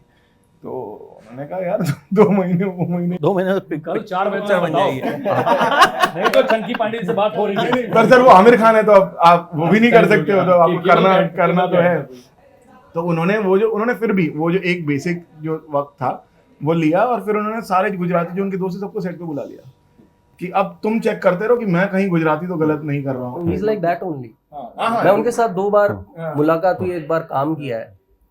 आप उनके साथ बैठोगे ना, वो आपको ऐसा फील कराएंगे यार कि मतलब सीखने के लिए बहुत कुछ है उस आदमी के पास। एंड सुपरस्टार होने के बावजूद भी किसी की इतना मतलब रुझाव की भाई डिटेलिंग के लिए, डिटेलिंग कौन देखता है आजकल? सर वो सुपरस्टार बाय प्रोडक्ट, मैं एग्जैक्टली वो सुपरस्टार के लिए वो कलाकार है, वो सुपरस्टार बन गए, वो बाय प्रोडक्ट ही है। मतलब he is the only one जिनको मैं हमेशा मेंशन करता हूँ कि यार कोई एक्चुअली में अगर कोई घुसता है एक्टिंग की प्रोसेस में या फिर डायरेक्शन में या राइटिंग में, तो वो इकलौता इंसान है जो इतने बड़े तबके पे आपको लेकर भी आ सकता है कि भाई जैसे लापता लेडीज की मैं बात करूं कि कहाँ वो छोटी सी फिल्म को भाई कहाँ आज सबको पता है कि लापता लेडीज एक फिल्म है, उसमें 2 नए चेहरे 3 चेहरे हैं और एवरीवन इज वाचिंग। उस टाइम की मैं आपको बताऊं, वो जो एक शो किया करते थे आमिर, सत्यमेव जयते, उसका हम लोग एक वो बनाते थे बाद में उनके साथ हम, आमिर का असर, तो वो बॉम्बे में हम शूट करते थे, तो जब हम जाते थे वहाँ पे तो सत्यमेव जयते अगर जैसे मान लीजिए 9 बजे ऑन एयर होना है,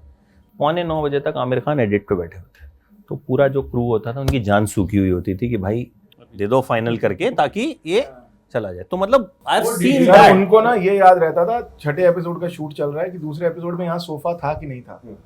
मतलब वो असिस्टेंट चौक जाते थे कि नहीं था सर, वो कहते थे जाके चेक करो सेगमेंट 2 में सोफा था, वैसा वाला। तो मतलब इतनी वो तो इतने घुसे हुए हैं ना।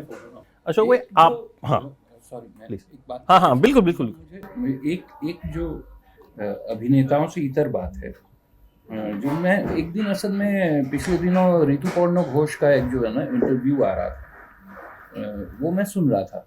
बेसिकली वो इंटरव्यू लेते थे, बंगला में था, तो मैं सुन रहा था। उसमें उन्होंने एक बात कही जो मुझे लगता है कि उन्होंने कहा कि लोगों ने लेखकों की कहानियां उठा के फिल्में बनाना छोड़ दी। एक जमाने तक ये चलता था, खासकर बंगला फिल्मों में ये बहुत होता था कि नॉवेल्स पे, लिटरेरी नॉवेल्स पे फिल्में बनती थी।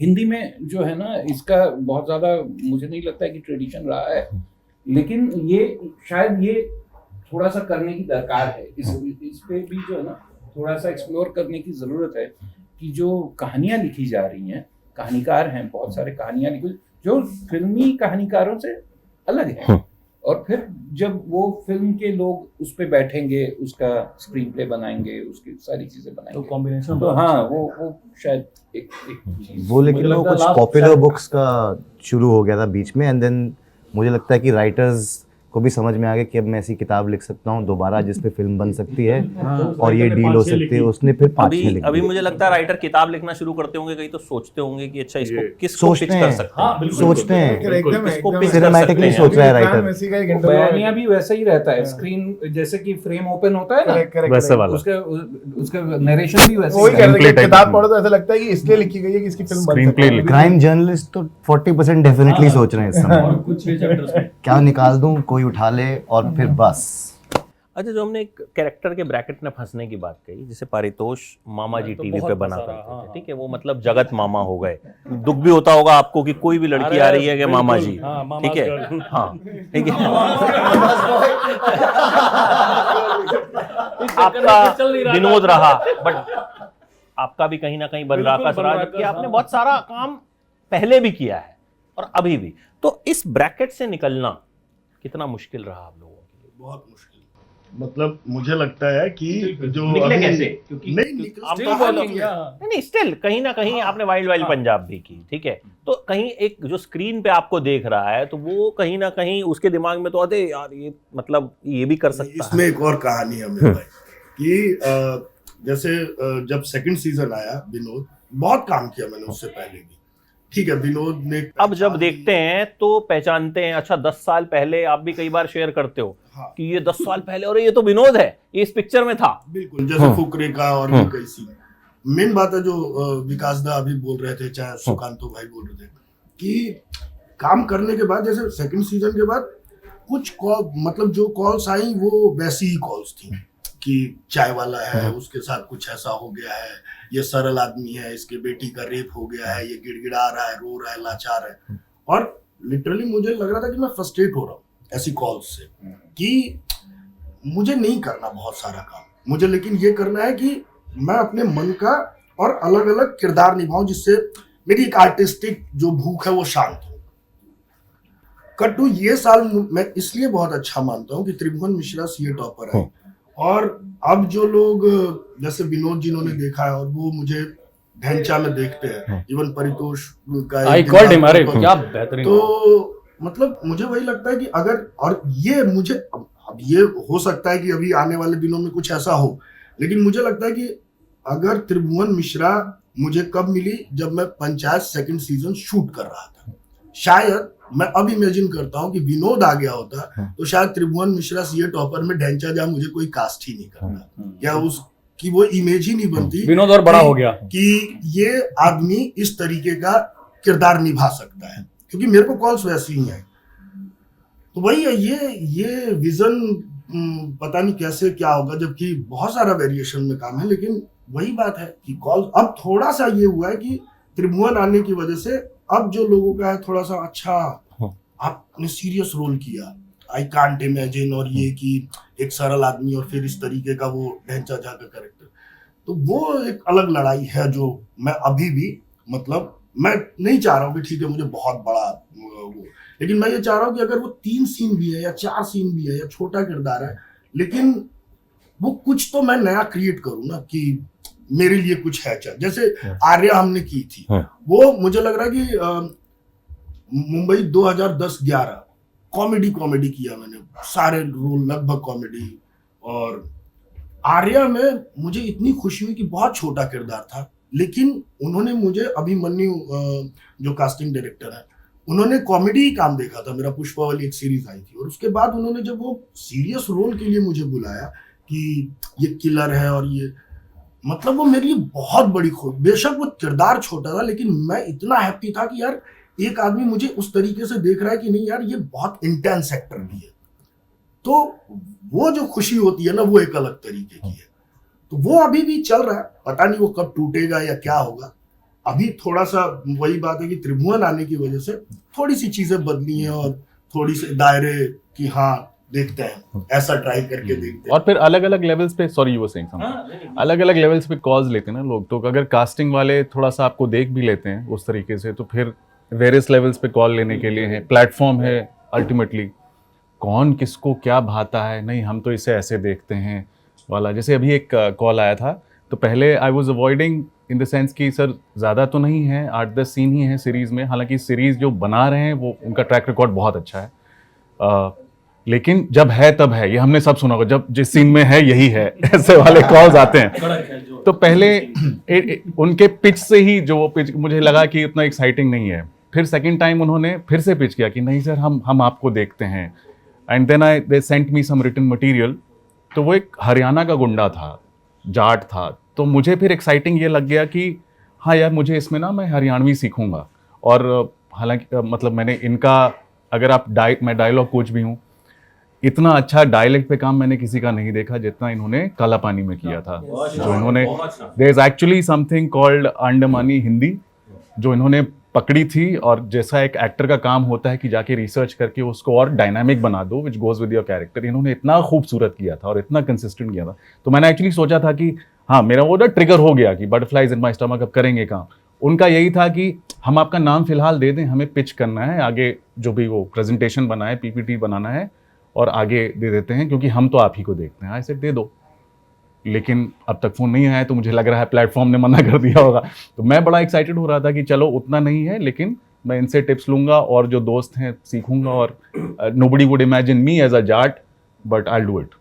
बट हर्ष, गुल्लक की जो राइटिंग रही, आई थिंक सबसे बड़ा हीरो वो है, मैं मानता हूँ। मतलब मुझे तो ऐसा लगता है कि किसी भी प्रोजेक्ट की, या फिल्म हो या web series, writing is the hero. But आपको लगता है कि कहीं ना कहीं जो राइटिंग है उसे ही सबसे कम प्रायोरिटी दी जाती है? मतलब जब हम देखते हैं, कोई रिव्यू भी देख लीजिए, मान लीजिए, तो उसमें आपको राइटर का नाम बहुत कम होगा जो मिल जाए, राइटर की बात होते हुए बहुत कम होगा जो मिल जाए। तो डू यू फील कि यही वजह है कि कहीं ना कहीं कंटेंट जो है वो उतना दिलों को छू नहीं रहा? स्टैंड भी नहीं है ना सर, तब कोई स्टैंड भी नहीं लेता। अगर राइटर या किसी की, अगर हॉलीवुड या बाहर की बात करूँ, तो लोग वहाँ खड़े हो जाते हैं, स्ट्राइक हो जाती है कि भाई राइटर को राइट नहीं मिल रही या उनको क्रेडिट नहीं जा रहा। यहाँ पे क्या है ना कि लोगों को ऐसा बहुत रहता है कि यार बस 2-4 नाम है, 3-4 बड़े नाम हैं, या एक शो चल गया, एक फ्रेंचाइजी चल गई, उसके बेसिस पे अब आपको ना धंधा करना है। धंधे वाला जो दिमाग है ना, धंधे में क्रिएटिविटी कभी नहीं होती सर। मैं ये भी कह रहा हूँ धंधा भी जरूरी है, बिजनेस, पैसा भी जरूरी है उस चीज को बनाने के लिए, लेकिन अगर आप उसी में खो जाओगे तो फिर, क्योंकि अब क्या है, डायरेक्टर हो गया, फिर एक्टर आ गए, फिर प्रोड्यूसर आ गया, अब राइटर तो एक, मतलब हमारे यहाँ तो वो चलन ही है ना। अब ये राइटर और ये राइटिंग की बातें तो अब हो रही है, पहले कहाँ होती थी? जब आज से 25 साल 30 साल पहले किस राइटर का नाम पता है आपको? कि आपको बाद में पता चलता, अरे इसने वो लिखा था। जावेद अख्तर ने जाके खुद से लिख दिया था, तब जाके जो है राइटर्स की बात जो है होनी शुरू हुई थी। और राइटर पे जोक ही चलते हैं कि मतलब क्रेडिट के लिए मरते हैं, नहीं मिलता। राइटर का क्या होता है ना, उनको देख के जो एक पूरी इमेज भी बनी है ना कि इनको क्यों चाहिए पैसे, और ये क्या करेगा यार, इनको चाय पीनी है, झोला चप्पल सिगरेट भी कलम नहीं है, चाय, वही चल रहा है। अभी तक दूसरा राइट्स, अगर मैंने तो कई राइटिंग कॉन्ट्रैक्ट साइन किए, राजमा चावल मैंने लिखे सर, आप वो कॉन्ट्रैक्ट देखोगे ना तो आपको लगेगा क्राइम हो रहा है ये इस वक्त, उस कॉन्ट्रैक्ट को पढ़ के, कि राइटर क्या सबसे कम राइट होते हैं। आप अगर उस सारी चीजें मतलब आपको आपका नाम भी निकाला जा सकता है, आपको भी निकाला जा सकता है, आपने जो लिखा है वो पूरी तरीके से बदला भी जा सकता है, बहुत कुछ उसके साथ किया जा सकता है, क्योंकि I am saying it starts with their, right. अब उसके बाद अब नॉवल तो है नहीं कि आपने लिखा आप ही के नाम पे पब्लिश हो जाएगा और आपके पास उसको, अब कोलैबोरेटिव आर्ट फॉर्म है। कोलैबोरेटिव आर्ट फॉर्म में हर चीज जो बन रही है वो आपके ऊपर बनती जा रही है, तो जब तक आप वहां पहुंचते हो ना, तो जहां शुरू हुई थी बात ना, वो बहुत पीछे रह जाती है, क्योंकि उसके बाद जो भी नाम जुड़ते हैं अक्सर वो ज्यादा बड़े नाम होते हैं, चाहे वो डायरेक्टर का ही नाम हो, चाहे वो एक्टर का नाम हो, प्रोड्यूसर का नाम हो, और फिर ये ज्यादातर लोग जो प्रोड्यूसर एक्टर्स वगैरह हैं, they are comfortable with the limelight. Writers are usually not that comfortable also. Writer का जो एक बेसिक कोर नेचर भी होता है ना, वही होता है हाँ यार मैंने लिख दिया, मेरी लिखाई मेरे लिए बोले ना, मैं क्यों बोलूं। तो वो जो एक इसका आर्ट एक और दूसरा आई थिंक मुझे कहीं ना कहीं लगता है, except for a couple of big actors, जैसे आप अभी स्ट्राइक की बात कर रहे थे ना, हॉलीवुड में lot of big actors came and supported the writer, right. So I am saying हमारे यहाँ पे वो नहीं है कि वो जो सपोर्ट है ना, क्योंकि राइटर, अगर आप जावेद अख्तर अब बड़े राइटर हैं और बड़े आदमी हैं, लेकिन अदरवाइज आप देखोगे ना तो राइटर एक्चुअली अगर इकट्ठे भी हो गए ना तब भी वो ज्यादा कुछ कर नहीं पाएंगे। उनको सपोर्ट उन्हीं लोगों का चाहिए जिनके पास पावर है, राइटर के पास पावर नहीं है। आप सब लड़ भी लोगे तो क्या हो जाएगा, मतलब क्योंकि जैसे हमारे पास उपन्यास हैं, हमारे पास स्क्रीन प्लेज हैं, बहुत राइटर हैं सर इस कंट्री के अंदर, तो कहीं ना आपका ऑप्शन बहुत ज्यादा है। और क्योंकि आपकी जो वर्थ है उस प्रोजेक्ट के अंदर वो उतनी नहीं है जितनी एक एक्टर की है या एक इवन डायरेक्टर की है, इसलिए आप बहुत इजीली इन अ वे रिप्लेसेबल हो, जबकि आप नहीं हो। ऑन अ क्राफ्ट लेवल आप नहीं हो, लेकिन ऑन अ ह्यूमन लेवल आप हो। तो उस वजह से आई थिंक ये पूरा डायनामिक इसलिए कि आज के टाइम में बहुत ज्यादा मतलब अभी तो काफी पुश किया जा रहा है, नाम भी आते हैं। मैंने कई सेट्स पे आजकल मतलब 3-4 प्रोजेक्ट से मैं देख रहा हूँ कि राइटर भी आते हैं, बैठते हैं और वो भी सारा एनालाइज करने लगे हैं, मतलब साथ में डायरेक्टर के बैठ के, वो सब अभी मैं देख रहा हूँ। लेकिन मैं जोक से बात करूंगा, बावर्ची फिल्म में राजेश खन्ना साहब होते हैं, उसमें एक उनका कोई भाई, बहुत पहले देखी थी मैंने, उसमें भाई होता है जो राइटर होता है, उसको वो कहते हैं तेरे जैसे राइटर दर दर मारे फिरते हैं, ये लाइन है फिल्म में। और वो इतनी मतलब मैं कहा यार 100% डलवाई होगी वो आज वो डायरेक्ट राइटर ने कुछ कह दिया होगा उस दिन सुबह, लाइन डालो जरा इसके अंदर, हमें दिखाएं लाइक स्क्रीन से। मुझे लगता है कि कहानी की ओरिजिनलिटी भी बदली जाती है जब कोई कहानीकार अपनी कहानी लेकर जाता है, तो इतना फीडबैक खेला जाता है, तो उसकी असली जो कहानी है वो मर जाती है और वो दूसरे किसी कहानी की एक कॉपी जैसी लगती है। एक किसी ने रिव्यू लिखा था, इप्टा ने नाटक किया था सर्वेश्वर देव सत्यनारायण का मुन्ना बकरी, तो उसमें इतना इम्प्रोवाइज कर दिया था कि अगले दिन अखबार ने ये हेडलाइन डाली थी कि सक्सेना जी की बकरी इप्टा के जबड़े में। ये अगले दिन अखबार में ये छपा था। एक ने तो जोक मारा, बोला कि राइटर को रोटी खिलाना गाय को रोटी खिलाने के बराबर खाना मिल गया ना, चेक क्यों मांग रहा है। एक आपने जो बात की ना वो ब्रैकेट में फंसने वाले, मैं आपको एक एग्जांपल देता हूँ। पिछले साल मैंने एक इंटरव्यू किया हीरा मंडी की स्टार कास्ट का, 6 हीरोइनें थी, ठीक है, जैसे हम बैठे 3 इधर 3 इधर, तो वो इंटरव्यू नहीं लग रहा ये आपको लगता है ये शक्लबन, सुनिए तो सही है। तो वो इंटरव्यू जो है वो काफी वायरल हो गया। उसका एक हिस्सा जो था, वहां पे एक हीरोइन एक डायलॉग सुना रही थी और बाकी की 2 शायद कुछ रिएक्शन दे रही थी, तो वो चीज वायरल हो गई। आपके यहाँ से आया था क्या? वो मेरा ही सबने देखा। अब बताता हूँ। उसके बाद मुझे मैसेज आते हैं, सर वो हीरा मंडी जैसा इंटरव्यू करना है, वही करना है, ठीक है, ऑडियंस के साथ। मैंने कहा लेकिन हीरा मंडी वाले में तो ऑडियंस थी नहीं। अच्छा नहीं थी, लेकिन वही करना है। मतलब वो सिर्फ उन्होंने वो मीम देखा, जाहिर है वो इंटरव्यू नहीं देखा होगा। देखा होता तो उन्हें पता होता कि उसमें ऑडियंस थी ही नहीं, उसमें सिर्फ 6 एक्ट्रेसेस थी। तो ये एक भेड़चाल होती है कि अब वो कंटेंट अलग था, आप 6 हीरोइंस को बैठा रहे हैं बात कर, और उसमें से भी जो एक चीज वायरल हुई वो एक मीम बना, ठीक है। बट अभी वायरलिटी जो है वो इतना ज्यादा, मतलब मैं कह रहा हूं कि वो लोगों के दिमाग में सिर्फ यही है कि भाई मीम कब बन जाए, मीम बन जाऊं। कुछ साल मतलब काफी साल पहले की बात बता रहा हूँ आपको, नाम लेने का मतलब नहीं है, कि टेलीविजन सीरियल का दौर था, हिस्टोरिकल फिगर्स पे सीरीज बन रहे थे, तो कास्ट हुए पड़े थे एक साहब, हाँ अच्छे एक्टर हैं, हाँ उनका डेब्यू होने वाला था उसमें, तो शुरुआत किया उनके बचपन से, तो एक चाइल्ड एक्टर को उसमें कास्ट किया गया। अब वो चाइल्ड एक्टर हिट हो गया, बड़ा ही नहीं कर रहे हैं ना, उसको बड़ा ही नहीं किया, वो बेचारे जो है ना घर में इंतजार करते बैठे अपना ही शो देख रहे हैं कि टीवी पे था ये? हाँ हाँ सर, वो बहुत देखा। हाँ सर, ये पता है मुझे। ये भी हुआ है। सर मैं आपको एक कहानी बताता हूँ इसी से रिलेटेड ना। मैं एक जगह काम कर रहा था, नाम अगेन मैं भी नहीं लेता हूँ, लेकिन क्या हुआ कि इसके बाद बताऊंगा। बाद में बता दीजिएगा, मैं अलग से एक वीडियो बना दूंगा, वायरल हो जाएगा। सर हमने एक माइथोलॉजिकल कैरेक्टर है जिसकी कास्टिंग हो चुकी है। माइथोलॉजी में महाभारत का एक कैरेक्टर है जिसके ऊपर शो बन रहा था। अब उसके ऊपर जो शो बन रहा था उसका कास्टिंग हो गई थी, और वो कास्टिंग में थोड़ा सा इफ एंड बट चल रहा था। तो मैं उसका प्रोमो शूट करने वाला था अगले दिन। तो पहाड़ बन चुके हैं न, वो पानी वानी का सब कुछ बन चुका है, और अभी रात को ऐसा डिस्कशन चल रहा है कि यार ये सही है क्या एक्टर। मैंने कहा सही है क्या एक्टर, कल पहाड़ बन गया भाई, मतलब अच्छा खासा बड़ा सेट लगा। पहाड़ पे भरोसा है, एक्टर पे नहीं। तो अब वो कह रहे हैं कैंसिल कर दो ये। मैं कैंसिल कर दूं? फिर उन्हें पता किया कैंसिलेशन का कॉस्ट कितना है। शूटिंग कैंसिलेशन में ज़्यादा फर्क नहीं था उस टाइम तक, क्योंकि सब हो चुका था। तो हमने कहा यार उसका जो एक आपका जो पहले के 4 एपिसोड हैं वो तो बच्चे के साथ हैं, तो वो आप कम से कम बच्चे वाला शूट कर लो कम से कम। सर 7 महीने बच्चा रहा शो पे। वो जो 3 एपिसोड थे वो 7 महीने रहा, और जब शो हुआ, जब वो बड़ा हुआ तो कोई और ही एक्टर आया उसकी जगह, तो वो एक्टर भी चेंज हो गया। तो ऐसे ही बहुत सारी टीवी में। तो तू सोच ले भाई, अगर I am Kalam TV show होता नहीं, लेकिन ओटीटी में मैं आपको बताऊं, एक पीरियड था मेरी जिंदगी में जब मैंने ये तय किया कि नहीं, मुझे ना अभी मीडिया में काम करना है। तो अगर कोई कॉल आता था ना, मैं पूछता नहीं था क्या शो है, क्या कैरेक्टर है। कॉल आया कि ऑडिशन के लिए आएंगे, मैं चला जाता था, ऑडिशन दे देता था। तो ये हुआ कि उसके बाद ऐसा हुआ कि कालांतर में मैंने मैनेजर, एक जो है ना, एक साहब ने कबूल किया मेरा मैनेजर बनना। हम आपको आर्टिस्ट रखें। तो मैं मैनेजर्स पे आता हूँ मैं अभी, आप बताइए, फिर मैं मैनेजर्स पे आता हूँ। तो उनका फोन आया, वो फोन करके, मैं घर से निकल के कहीं जा रहा था, उन्होंने फोन करके कहा, अच्छा I lock that show. What show? तो बोला, अरे सर आप ही ने ऑडिशन दिया, अभी आप ही पूछ रहे हो। मैंने बोला कौन सा शो? उसने बताया, प्रोड्यूसर का नाम बताया, शो का नाम बताया, मुझे याद ही ना आए ये कौन सा शो। हाँ मतलब जो आए, मतलब पूछ ही नहीं रहा था ना मैं। फिर मैंने पूछा कि किसका फोन आया था, ऐसे करके पता लगा कि कास्टिंग डायरेक्टर कौन था। उसको फोन किया, मैंने कौन सा ऑडिशन दिया था यार? तो उसने बताया ये ऑडिशन दिया था आपने। फिर जाके वो शो मैंने किया। तो उस शो में एक बात ऐसी हुई कि एक दिन हम लोग शूट कर रहे थे कहीं बहुत बाहर, विरार में कहीं पे।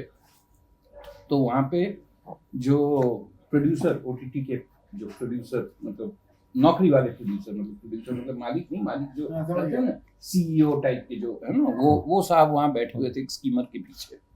तो उन्होंने मुझे देखा, आइए ना सर बैठिए, मेरा नाम फलाना है, सर को एक कुर्सी दो। हाँ, कुर्सी आ गई तो मैं बैठ गया। कैसा लग रहा है सर आपको? मैंने बोला बहुत बढ़िया है, मुझे तो मज़ा ही आता है। मैं रेगुलर नहीं हूँ, मतलब बीच बीच में आता हूँ, लेकिन जब भी आता हूँ I enjoy, because there are lot of actors who are my friends. तो मैंने बोला कि उनके साथ काम करने को मिल रहा है, और डायरेक्टर जो है हमारे, डायरेक्टर का नाम है, बहुत अच्छा काम कर रहा है, फिल्मों की तरह शूट कर रहा है नहीं। मैंने एवरी टीवी शो एवर फिल्मों की तरह शूट कर रहा है। मैंने कहा बिल्कुल, बहुत सोचता है, एक टॉप को कंसीव करने के पीछे बहुत सोचता है। हाँ सर, समय बहुत लगा रहा है, समय टाइम बहुत लगा रहा है, लेकिन मेरे 3 शोज ऑन एयर हो गए हैं इस बीच। 100 दिन की बात थी, 120 दिन से ऊपर हो चुका है।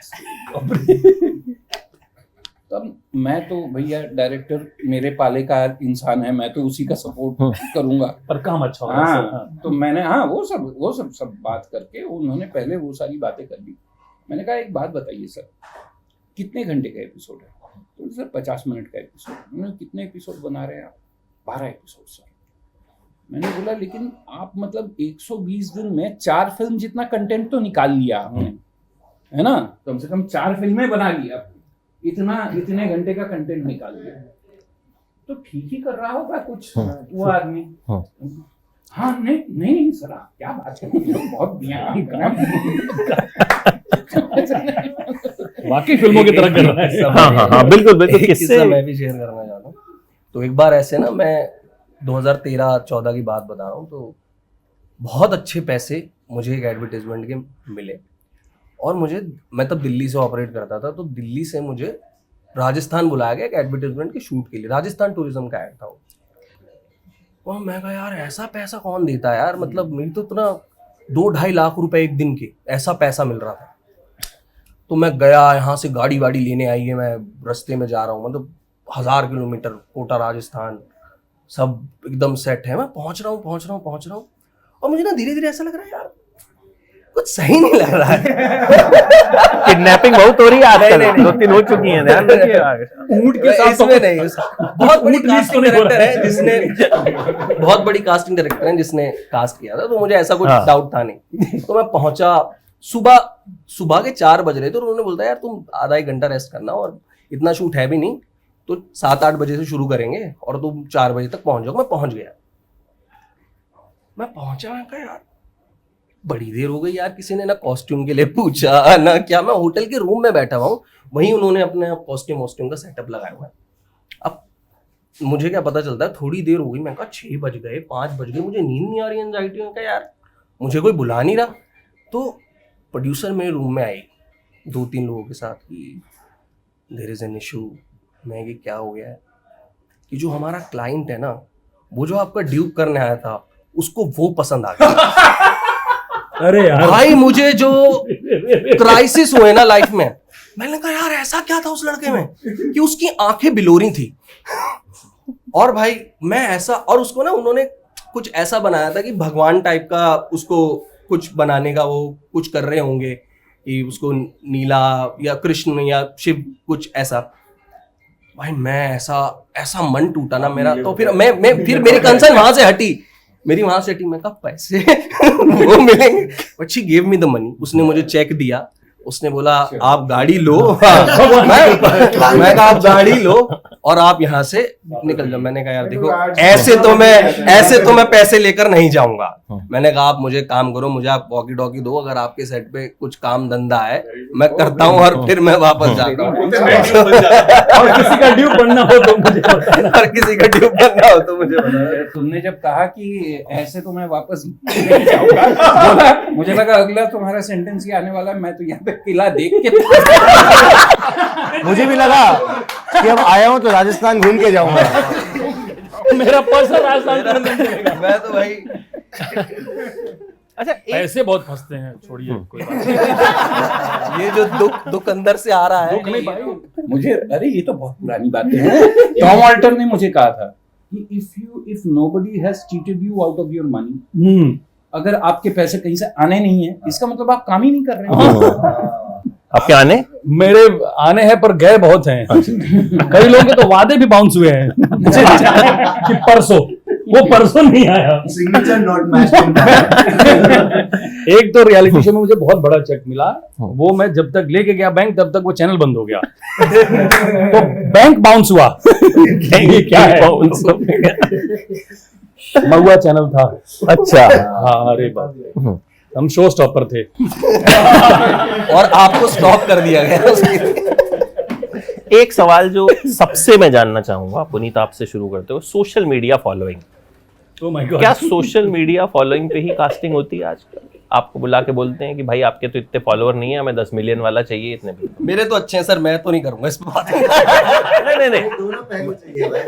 नहीं, ये कहीं ना कहीं ये एक फैक्टर जो हमें सुनने को मिलता है और बहुत खराब लगता है कि मतलब मुझे अशोक भाई ने बताई थी पिछली बार इंटरव्यू में, मैंने आपसे पूछा था कि वो कपड़े जो आपने पहने थे वो स्पॉन्सर्ड थे, ये कांस में गए थे, ठीक है। वो वीडियो मुझे लगता है वो इतना वायरल भी हुआ, तमाम चैनल्स पे चला, हमने इनको फोन करके मंगाया उस वीडियो को, ठीक है। मैंने इनसे पूछा, मैंने कहा अब तो कांस में चले गए, अब तो डिजाइनर ने कपड़े दिए होंगे। बोले अमित भाई नहीं दिए थे, मेरे अपने कपड़े थे। वो चीज मैंने कई जगह जिक्र किया। तो पुनीत आपसे शुरू करूंगा, क्या कितना मैटर करती है सोशल मीडिया फॉलोइंग? मतलब कुछ ऐसे रिस्क टेकिंग लोग हैं जो मतलब इन चीज़ों को मायने नहीं रखते हैं, वो सिर्फ टैलेंट पे बिलीव करते हैं। लेकिन कई लोग हैं जो सिर्फ और सिर्फ इंस्टाग्राम के फॉलोअर्स को देखते हैं कि मिलियन आपके फॉलोअर्स हैं तो ही कास्ट करेंगे। तो ऐसा है, दोनों तरह की चीज़ें हैं। इंडिपेंडेंट सिनेमा करेंगे तो वहाँ पर आप कहानी या फिर टैलेंट पे भरोसा कर रहे हैं, लेकिन ज़्यादातर ये जो कमर्शियल फिल्म्स बना रहे हैं तो उनके लिए फॉलोअर्स काफ़ी देखते हो? सर ये बड़ा ही कंफ्यूजिंग है, क्योंकि मैं समझ नहीं पा रहा हूँ कि मेरे को कॉल किस वजह से आ रहा है।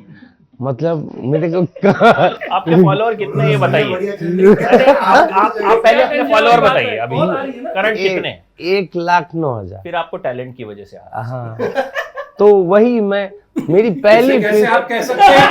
ये तो तोहमत लगाने वाली बात हो गई। अब हमारे दुर्गेश में कमी किस बात की है? 1.5 लाख हो सकता है कल को जो। सर ये दो चीज है। अभी जो कॉल आ रहा है वो टैलेंट की वजह से आ रहा आज है, लोग तभी वो follow करने फॉलोइंग की वाले वजह से नहीं आ रहा है। मेरा ये है सर कि मैंने पहला ऑडिशन दिया था 2012 दिसंबर में पीके फिल्म में, जो लॉकेट लेके भागते हैं नानू भाई, वो वाला। उस रोल से मिल गया हाईवे। तो मुकेश छाबड़ा जी ने बोला कि अच्छा रोल है, कर ले। तो हाईवे की 21 फरवरी 2014 को हाय तौबा बहुत अच्छा किया, बहुत अच्छा किया। आलिया भट्ट के साथ डांस किया, ये वो। उसके बाद मेरे को काम ही ना 3 साल तक, कोई पूछे ना। फिर मैंने एक एक सीन करना शुरू किया। तो उसके बाद पंचायत हुई। तो पंचायत के बाद अरे ये तो हाईवे में भी था। अमेजोन भी अब मुझे टैग करता है, ये लड़का हाईवे में था। हाँ, अब देखिए अमेजोन पे हाईवे, ये टैग करता है। तो ऐसे वो चल रहा है इंस्टाग्राम पे। सर एक घटना बताऊंगा, उसमें ये हुआ कि मेरे मैनेजर ने मुझे कॉल किया कि आपका औरतों में फॉलोइंग ज्यादा है। तो उसका कुछ बटन बोला दबाएंगे, एनालिटिक्स देखा होगा ना। हाँ, अच्छा उस बटन दबाइए और देखिए क्या क्या व्यूज आए हुए हैं। तो मैंने ऐसे सर्च करके बताया ये गोल्डन चेन का ऐड आ रहा है, तो आपको वो लॉक करना चाह रहे हैं। तो मैंने स्क्रीनशॉट ले लेके भेजा। नहीं सर, आपका ना लड़कों में ही मतलब फॉलोअर ज्यादा है। तो इस तरह की चीजें चेन से अमित भाई जो चेन बात खींच दी आपकी, मतलब जो है उसने। 3 दिन सोए नहीं होंगे। चेन की नहीं। अशोक भाई आप क्या कहेंगे इस पे? इनकी फॉलोअर लड़कियां हैं कि लड़के हैं? मतलब मेरे को लगता है कि सोशल, हालांकि मैं शुरू से उतना नहीं था बहुत एक्टिव, लेकिन हाँ मुझे लगता है कि कमर्शियल्स और इनमें लोग देखते हैं, लेकिन मुझे लगता है नहीं, अब पता नहीं अब क्या है, आज मैं नहीं समझ पाता हूँ कि ये काम का जरिया है या नहीं है। लेकिन मुझे लगता है जैसे मेरे साथ एक शो किया था मैंने, पुष्पावली, तो मैं तब तक फेसबुक पे ही था, इंस्टाग्राम पे था ही नहीं। 2017-18 की बात है। तो इवन सुमुखी जो थी उन्होंने बोला कि यार अशोक तुमको ना इंस्टाग्राम पे ढूंढ। मैंने कहा ये क्या बना है, मतलब पता था लेकिन ये क्या है मुझे बिल्कुल आइडिया नहीं था। तो उन्होंने इवन अकाउंट बनवाया, वो मतलब लेकर आई कि भाई यहाँ अब जो रीच है लोगों की, अब यहाँ ज्यादा इंटरेक्ट करते हैं लोग। फिर मैं भूल गया वो बना के। फिर पंचायत के बाद सब बोलते थे तुम रोज स्टोरी डालो, कुछ ये करो, तो उससे ना कुछ फॉलोवर बढ़ते हैं, कुछ ऐसा होता है और ये होता है, रील बनाओ। अब वो कितना क्या है, वो उसमें कहाँ दिमाग लगाऊंगा। इस बीच में एक बात बता दो, मेरे पिताजी को ब्रेन हेमरेज हुआ, तो वो थोड़े बीमार रहते हैं। दिमाग 30% काम नहीं करता, 70%। तो मैं सहानुभूति में एक वीडियो बनाया कि बाबूजी मेरी फिल्म लापता लेडीज में गई, कैसा लगा, पंचायत 3 आई, कैसा लगा। तो वो थोड़ा रुक के बोलते हैं, वो बहुत वायरल हुआ। शराब पीकर 2 दोस्त मजे करते हुए। तो वो कई बार लोग समझ भी नहीं पाते कि उसका रेफरेंस क्या है। और आमतौर पे मैंने सोशल मीडिया पे तो देखा है लोग कैप्शन को नहीं पढ़ते। ठीक है, मतलब आप लिख रहे हो थ्रो बैक, ठीक है, तू तो ऑफिस में था, कहां से? उसके बाद मैंने क्या लिखना शुरू किया, ऊपर बड़ा ये पुरानी फोटो है उस पे भी लिख रहे हैं तुमको आज देखा था। वो लोग बहुत मतलब ऐसा फॉलो करते हैं कि उनको जितना, कई बार लोग 3 सेकंड सुनते हैं और उसी पे रिएक्ट करते हैं, वो पूरा सुनते ही नहीं है। हो सकता है आपने आगे जाके वही बात बोली हो जो वो कमेंट में कह रहे हैं।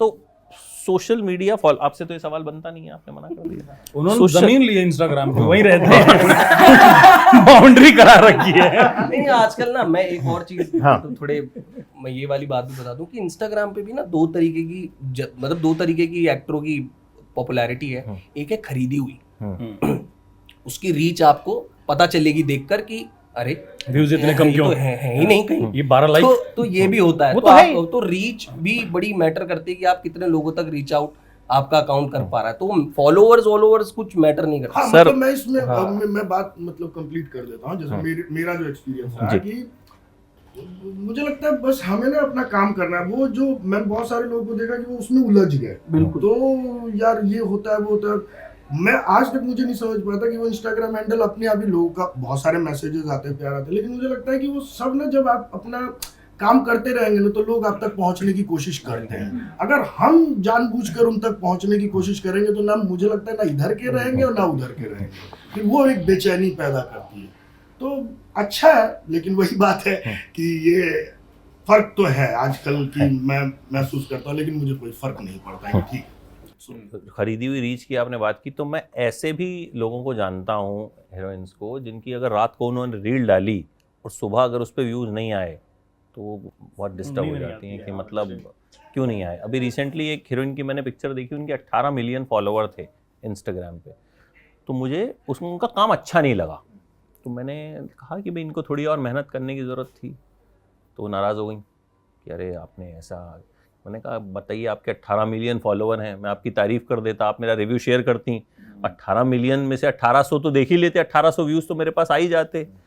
तो फिर मैंने देखा 1800 व्यूज़ उनकी खुद की रील्स पे नहीं थे। तो ये खरीदी हुई रीच बहुत लोगों की है और वो साफ पता चलता, क्योंकि मैंने देखा यार 18 मिलियन, मैंने तो नाम भी नहीं सुना ये कौन है, मतलब हमने कभी किसी प्रोजेक्ट में कहीं पे कुछ नाम नहीं सुना। और वहीं ऐसा भी होता है कि हम कोई सीरीज देख रहे हैं, हमें लगता है यार ये क्या कमाल का एक्टर है, हम ढूंढते हैं कि कहाँ है, उस आदमी को चैनल ने टैग ही नहीं किया, वो मिल ही नहीं रहा हमको, ठीक है, वो मिल ही नहीं रहा है वहाँ हमको, ठीक है। एक अभी मैंने मुझे याद नहीं आ रहा, एक वेब सीरीज, हाँ एक पिक्चर देखी, अरशद वारसी की आई थी, बंदा सिंह चौधरी। तो पिक्चर पे तो खैर नहीं बोलूँगा, बच्ची थी उसमें, उसने बड़ी कमाल का काम किया।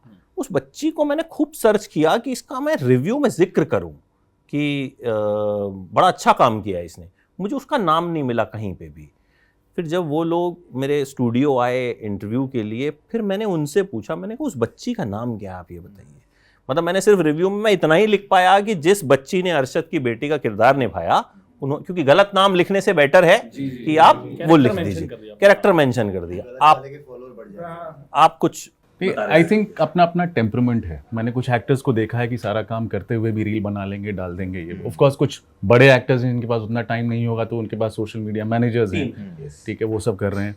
मेरा नहीं है टेम्परमेंट, ना मैं देखता हूँ ज़्यादा, खुद तो बना ही नहीं पाता हूँ। मुझे तो बहुत टाइम तक मैसेजेस, हिडन रिक्वेस्ट, ये सब कुछ देखना है, कैसे वो डालें, क्या स्टोरी डालें, मुझे समझ में नहीं आता था, मैं कुछ उल्टा पुल्टा कर देता था।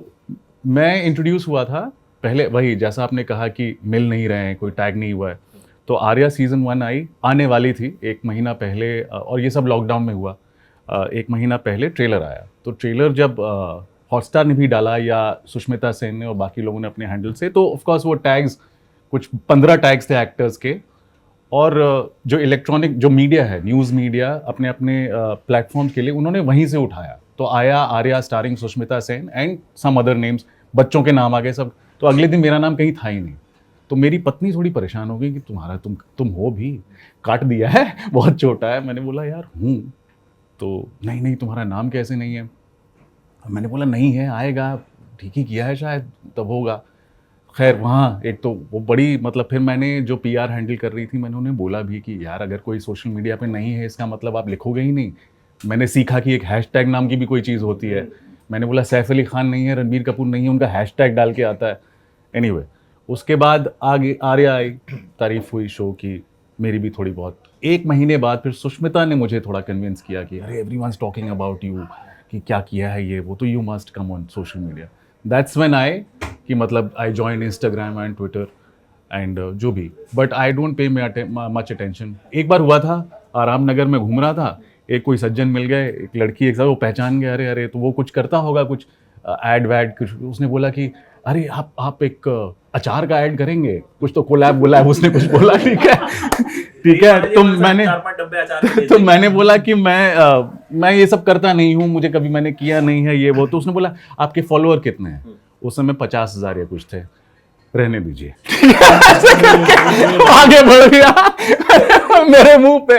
वो सोच रहा था कुछ मिलियन हो तो बात हो, तो खैर। बट हाँ, मुझे ऐसा लगता है कि हम एक्टर्स के लिए, हम जितने भी लोग हैं, कि चाहे आप 1 लाख में मान जाओ या 10 लाख में मानो, जो आपके नसीब का है ना, और जो आपको मिलना है, ये सोशल मीडिया फॉलोइंग वो आपके पास ही आएगा। मतलब जो कोई भी काम, मतलब ये जब हम जिसपे बात कर रहे हैं कि वो है ही नहीं। मतलब मुझे I'll disagree a little bit on that.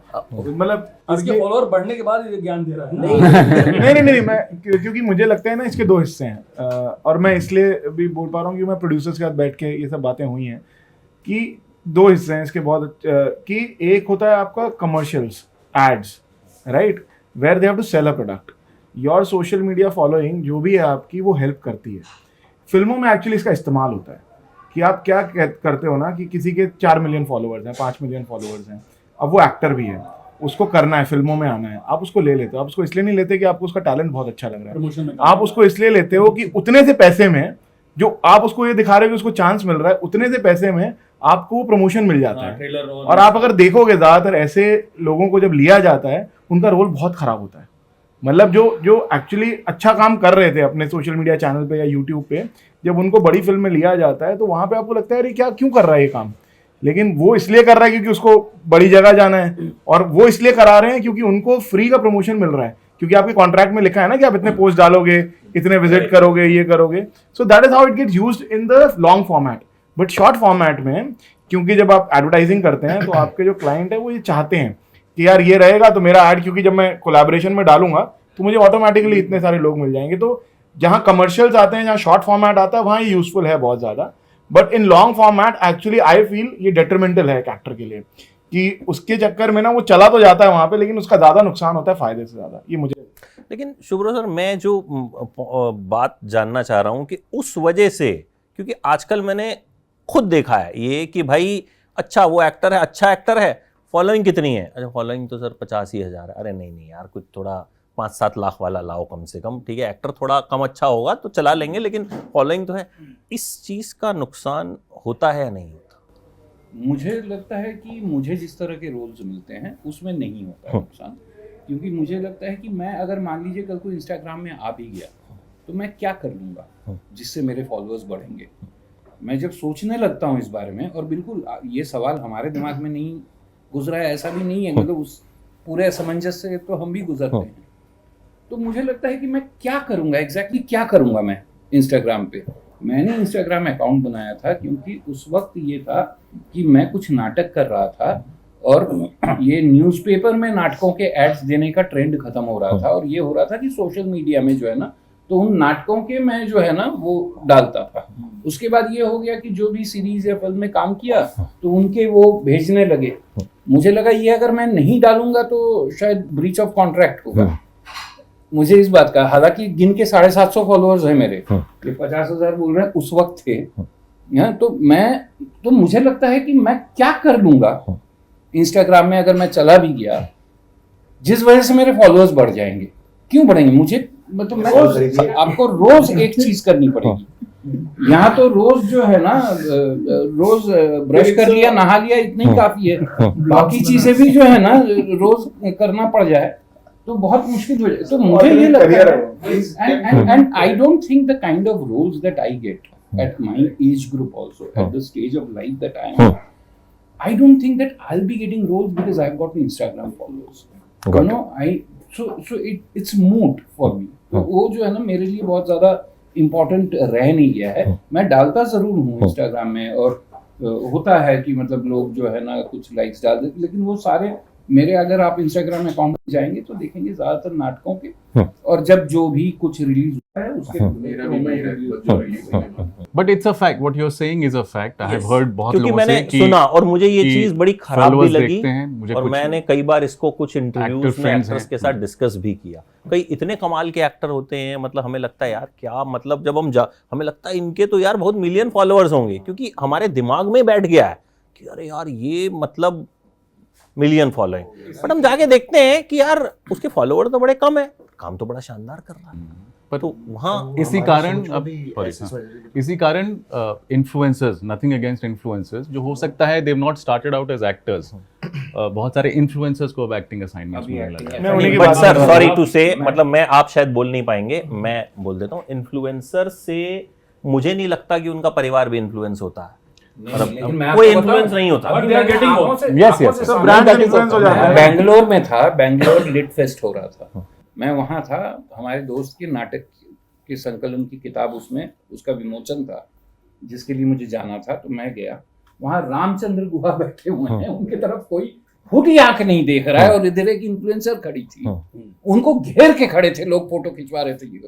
तो मतलब वो लिटरेचर फेस्ट है जहाँ पे Ramachandra Guha He is the star, हाँ। राइटर है ना, राइट, दर दर भटकते हैं विद्वान टाइप का आदमी ना, मैं सर 5 दिन पहले एक फिल्म देखने गया, ठीक है, हम रिलीज से पहले हमको दिखाई जाती है कि रिव्यू करेंगे, तो मैं गया तो पीछे एक रो थी, तो मैं जाके बैठ गया, बोले सर ये ना इन्फ्लुएंसर्स के लिए रिजर्व्ड है। मैंने कहा ठीक है। उसके बाद मेरा इन्फ्लुएंस उसके बाद नहीं, सुनिए सुनिए, उसके बाद मुझे एक इन्फ्लुएंसर मिली जो मुझे जानती थी, ब्यूटी इन्फ्लुएंसर है वो, उसको फिल्म के बारे में शायद उतना ही पता होगा जितना एक आम दर्शक को पता है, ठीक है। तो अरे अमित सर ये वो, अच्छा आप तो रिव्यू करते हैं इसलिए आएंगे, तो मैंने कहा आप कैसे, नहीं मैं भी रिव्यू करूंगी, मुझे बुलाया रिव्यू के लिए। तो वहाँ पर आप ये लगा लीजिए कि उस इन्फ्लुएंसर का फिल्मों से कोई लेना देना है या नहीं है, कोई मेकअप वाला इन्फ्लुएंसर है, कोई कौन सा वाला, उनको बस ये है कि वो आए एक रील बनाएं कि अरे बहुत बढ़िया फिल्म थी, ये थी वो थी, वो फिल्म देखते भी नहीं है पूरी, वो आएंगे सिर्फ वो थोड़ा माहौल लेंगे और वो चले जाएंगे। But that is a fact, वो बिजनेस रिलेटेड है and it doesn't bother me at all. हम लोगों की, जिसमें हम लीड एक्टर्स हैं, हमारा एक शो का प्रीमियर टाइप था, उसमें जितनी जो भी मीडिया पापराजी आई थी, दिल्ली तक से इन्फ्लुएंसर्स बुलाए गए थे, उनके लिए इतना पागल हो रखे थे, हम घुसे, हमें कोई पूछ ही नहीं रहा है, जबकि पर्दे पर अभी जब चलेगा तो हम दिखेंगे। लेकिन अब ऐसा है, बट इट डजंट, अब आपका टेम्परामेंट, आपकी मेंटालिटी पे है कि आप इससे कितना हावी होने देते हैं, इससे परेशान होते हैं। अच्छा एक चीज़ और, इवेंट फिल्म्स जो आजकल होती है, जैसे पुष्पा 2 आई, या मान लीजिए दिवाली के टाइम पे सिंघम अगेन आई थी, भूल भुलैया, उनको इवेंट बना दिया जाता है कि मतलब सोशल मीडिया के जरिए इतना प्रेशर क्रिएट किया जाता है कि आपने ये फिल्म नहीं देखी, भाई साहब कुछ तो भयंकर आपने जो है मिस कर दिया। तो आपको लगता है कि अभी थिएटर तक इवेंट फिल्म्स ही आप दर्शक को ले जा सकती? आपसे स्टार्ट करूंगा and then I want everyone to contribute in this. मुझे लगता है कि इवेंट फिल्म ही ले जा सकती है, कोई और फिल्म ले जा सकती है, कि लिए एक चीज़ बहुत ज़रूरी है कि किसी को फिल्म के पीछे खड़ा होना पड़ता है। इवेंट फिल्म के साथ क्या होता है कि 50 लोग खड़े होते हैं, प्रोड्यूसर, डायरेक्टर, एक्टर, सब बड़े लोग हैं। अभी किसी, जैसे 12th फेल का एग्जांपल देता हूँ मैं, क्योंकि बहुत हम other end of the spectrum की बात कर रहे हैं। 12th फेल क्यों चली? 12th फेल इसलिए चली कि विधु विनोद चोपड़ा अड़े रहे कि ये फिल्म मैं थिएटर में रखूँगा, और आप दूसरे हफ्ते से तीसरे हफ्ते से देखते हैं कि वो जो पहले प्रोड्यूसर किया करते थे कि वो ग्रो कर रही है। लापता लेडीज़ क्यों चली? लापता लेडीज़ इसलिए चली, आमिर खान खड़े हैं उसके पीछे। तो कोई जब तक बड़ा आदमी, और इवेंट फिल्म के साथ क्या हो जाता है ना, इतने बड़े लोग पीछे खड़े होते हैं, तो और वो जो एक पूरा प्रेमाइस बना दिया गया कि अगर छोटी फिल्म को चलाना है, जो आपका सवाल है कि सिर्फ वही जा सकते हैं कि नहीं और भी फिल्में जा सकती तो अच्छी थी ना सर? नहीं करेक्ट है वो ठीक है सर, पर मैं कह रहा हूँ फिल्में बहुत अच्छी होंगी और भी। जो अच्छी नहीं थी, हाँ कौन सी ये आप बताएंगे अपने रिव्यू में। नहीं पर मैं, आप जो कह रहे हैं ना सर, फिल्में और भी बहुत अच्छी, जैसे अभी मलयालम सिनेमा की बात कर रहे थे आप, छोटी कई सारी फिल्में आई हैं इस साल आई हैं, जो आप अपने रिव्यूज में बात करते हैं, जिनकी वो नहीं चली ना सर, वो थिएटर कहीं तो पहुंची भी नहीं। वो उसका कारण यही है कि जब तक कोई बड़ा आदमी फिल्म के पीछे, जो होता ही था ना, पहले प्रोड्यूसर खड़ा होता था या एक्टर, किसी को तो खड़ा होना पड़ेगा मिड लेवल फिल्म्स के लिए या स्मॉल फिल्म्स के लिए, तब जाके वो थिएटर जा सकती हैं। अदरवाइज तो ये सच है कि इवेंट फिल्म्स ही आपको थिएटर में मिलेंगी जब तक कि कोई खड़ा नहीं होता। तो यही मेरा भी ऑब्जर्वेशन है, मतलब मैं उस जगह का आदमी नहीं हूँ। सबसे कमर्शियल मैंने परमाणु फिल्म की है, लेकिन अभी वही देखते हैं कि या तो फ्रेंचाइज फिल्म हैं या इवेंट फिल्म हैं। आई थिंक ये कोविड के बाद बहुत सारा डायनामिक्स जो है ना शिफ्ट भी हुआ है, जो एक so called, I won't say middle ground, पर एक कुछ लोग सेंसिबल सिनेमा, कुछ लोग अलग अलग चीज़ें बोलते थे, वो कोविड से पहले थोड़ा चलते थे। कुछ लोग मल्टीप्लेक्स सिनेमा, ये सब। अब कोविड और लॉकडाउन में सबके यहाँ बड़ा बड़ा टीवी हो गया है, आधुनिक हो गया है, होम थिएटर हो गया है, पता है 1 महीने बाद ये नेटफ्लिक्स या प्राइम पे आ जाएगी। तो कई लोग हैं, ईयरली सब्सक्रिप्शन मेरे पास सबका है, तो वही होता है कि घर में आराम से देखेंगे, जब छोड़ना हुआ छोड़ देंगे, फॉरवर्ड करेंगे, जितनी बार देखेंगे फैमिली देखेगी। तो I think a large audience doesn't go. तो जब तक वो वजह नहीं है कि बड़े पर्दे पर शाहरुख खान की फिल्म आ रही है तो वहाँ जाके देखेंगे, वो इवेंट बनेगा। या फिर फ्रेंचाइज फिल्म्स का रिकॉल बहुत अच्छा है, स्त्री 2 में देखा, फिल्में होंगी, अच्छी होंगी, उतनी अच्छी नहीं होंगी। ये जैसे सर ने कहा कि कोई बैकर मिल जाए किसी, वही है ना, अनफॉर्चुनेटली ये बहुत बड़ा डिस्कशन है कि स्क्रीन्स इतने ही हैं हिंदुस्तान में, हर दूसरे फ्राइडे एक बड़ी फिल्म आ रही है, तो अगर कोई छोटी फिल्म ला रहा है तो आप बना तो लेते हैं, फिर डिस्ट्रीब्यूशन कैसे हो, डिस्ट्रीब्यूशन हो तो कौन से हॉल में लगेगी, कौन से हॉल में लगेगी, तो कौन सी टाइमिंग्स मिलेंगी आपको, बस एक मॉर्निंग शो मिल गया हर दिन, कोई देखने नहीं आ रहा है, ये सारी चीज़ें हैं। सुकांत, इसमें मैं एक चीज़ और ऐड कर देता हूँ ताकि आप रिव्यूज़ कितना, मतलब आजकल क्या होता है ना कि पिक्चर आने से पहले ही एक बोर्ड बना दिया जाता है कि एक बार तो मैंने एक पिक्चर थी, बहुत बड़ी फिल्म आई, सुबह 8 बजे का शो था उसका पहला, उससे पहले वो पिक्चर नहीं दिखाई गई थी।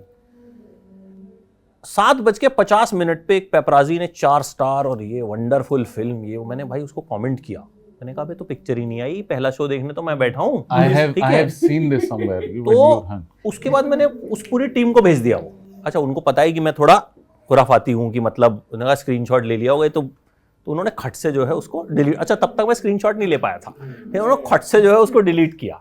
ठीक है, तो ये चीज़ें जो हैं ये बहुत होती हैं।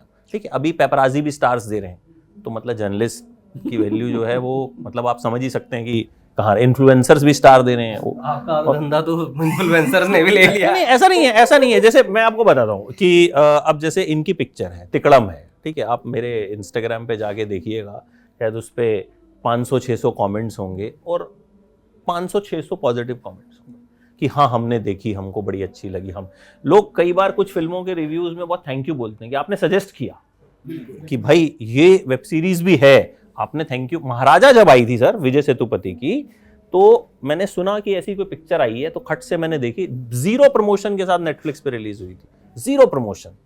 मैंने देखी, मैंने रिव्यू किया, बड़े सारे जर्नलिस्ट ने मुझे पूछा यार ये तो वो महाराज है ना, मैंने कहा नहीं ये महाराजा है। ठीक है, तो वो बहुत सारे जर्नलिस्ट को पता चला कि ये, तो इतना भी प्रमोशन नहीं था कि जर्नलिस्ट को भी पता हो, एंड देन दैट रिव्यू वो मिलियंस में लोगों ने इतना उसको, तो इस तरीके से भी लोग पहुंचते हैं। लेकिन ऑन द अदर हैंड वो भी है कि भाई एक बार तो मैंने ये भी देखा कि 5 में से 6 स्टार्स थे उसमें। मैंने भेजा, मैंने कहा गलती से 6 डाल दिया आपने, अरे सर ठीक कराते हैं, फिर जस्टिफाई कर रहे हो कि 10 में दिया। आउट ऑफ 10 तो what you have to add on this, the event films, the reviews, fake reviews, genuine reviews, how they impact? मेरे को बहुत इम्पैक्ट नहीं करता पर्सनली, मैं काफी खुश रहता हूँ in the sense that the whole thing is a farce, the whole thing.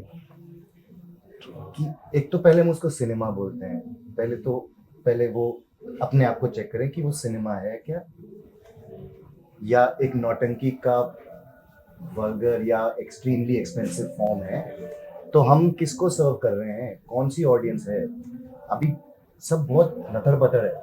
अभी हम बात कर रहे थे ऑफ एयर कि अब राइटर्स को बुला के बोल रहे हैं हॉरर कॉमेडी लिखो, हॉरर कॉमेडी लिखो। स्त्री 2, मुंजिया और ये फिल्में चल गई। हाँ, तो फिर कुछ और कर दो, ये कर दो, वो कर दो, क्या समझ नहीं आ रहा है। तो रिव्यूअर भी, अब 5000 रिव्यूअर हैं, कोई भी सुबह के रिव्यूअर बन जाता है, शाम को फिल्म डायरेक्टर भी बन सकता है क्योंकि एक रील बना देगा। हर आदमी एक्टर है, हर आदमी राइटर है, हर आदमी पोएट है, हर कोई पोएट वाला पर्सनल था। नहीं है सर, बारिश होते ही मेढक से पहले पोएट आते हैं इंस्टाग्राम पे। मतलब अभी क्या, इंस्टा पे आप एक फोटो डाल दो, इंस्टा पे एक फोटो डालो और कैप्शन में सब डालते हैं किसी बड़े राइटर का कोई कोट, और क्रेडिट भी नहीं देते। हाँ, सबसे बड़ी बात है वो नीचे नाम नहीं लिखा हुआ किसका है। के रूम ही वो है, और मतलब हेमिंगवे का कोई कोट नीचे लिखा हुआ है। मैंने कहा भाई तेरे को क्या करना है इससे, हेमिंगवे से अपना लिख दे, क्या है। को पता भी नहीं है हेमिंगवे मेल है या फीमेल है। कई बार तो ये भी होता है, ठीक है, बहुत महान आदमी थे वो लिखा होता है, और भाई वो महान औरत थी, आदमी था ही नहीं वो। सुमित्रा नंदन पंत कहती हैं आई एम नॉट श्योर कि ये इवेंट फिल्म, ये अभी सब इतने कंफ्यूज हैं। पिछले 3 सालों में कितनी इवेंट फिल्म्स एक्चुअली वर्क करी हैं, जितना उन लोग ने पेपर पे सोचा होगा ये एक्टर लेंगे, ये करेंगे, वो करेंगे, दिवाली पे बोलेंगे इस इन्फ्लुएंसर को, कितनी एक्चुअली वर्क करी हैं? ज्यादा नहीं करी, नहीं करी हैं। तो क्या सीख रहे हैं हम? मेरे को तो समझ नहीं आ रहा है भाई। जो बना सकते हैं, क्या पैसा है वही डिस्कस कर सकते हैं। यहाँ पे हम डिस्कस करेंगे, हमारी तो बात कोई घर पे भी नहीं सुनता है। तो नहीं सुनेगा सर, क्या बात कर रहे हो? और ये if you're going to exactly मुझे भी ये लगता है कि देखिए, जैसे कि हम लोग वही बात कर रहे थे ना कि in order to secure your investment, आप इतने ज्यादा केवल मार्केटिंग वालों की सुनने लगे हैं ना, एग्जैक्टली कि इस बात से ये हो गया है कि भाई क्या चल रहा है, आपका विश्वास ही उठ गया है प्रोडक्ट की क्वालिटी पे। मार्केटिंग बहुत जरूरी चीज है, पैकेजिंग बहुत जरूरी चीज है, ऐसा बिल्कुल नहीं कह रहे कि वो जरूरी चीज नहीं है, लेकिन आपकी फिल्म मेकिंग का पूरा मॉडल ही बदल जाए इस बात को लेके कि मार्केटिंग वाले आज क्या कह रहे हैं आपको। तो उस चक्कर में मुझे लगता है, जैसे कि ये फिल्मों, बड़ी फिल्में, इवेंट फिल्मों की बात हो रही थी, मुझे लगता है कि इवेंट फिल्मों का तो ये है ना कि भाई वो 3 दिन में मैक्सिमम बिजनेस कर लेना चाहते हैं। जैसे 70s में सिंगल स्क्रीन के दौर में ये होता था कि भाई 25 हफ्ते चलती है, गोल्डन जुबली, गोल्डन जुबली, ये सारी चीजें थी। अब उसका इंतजार नहीं कर रहे, तो 3 दिन के अंदर आपको पैसे निकाल लेना है। तो फिर आप कौन सा एक्टर होगा जो 3 दिन के अंदर जो है ना, फिल्म चाहे सड़ी हुई हो, रिकवरी, लेकिन वो आदमी 400 रुपए का टिकट मल्टीप्लेक्स में लेके घुस जाएगा, बाद में चाहे गालियां देते हुए निकले।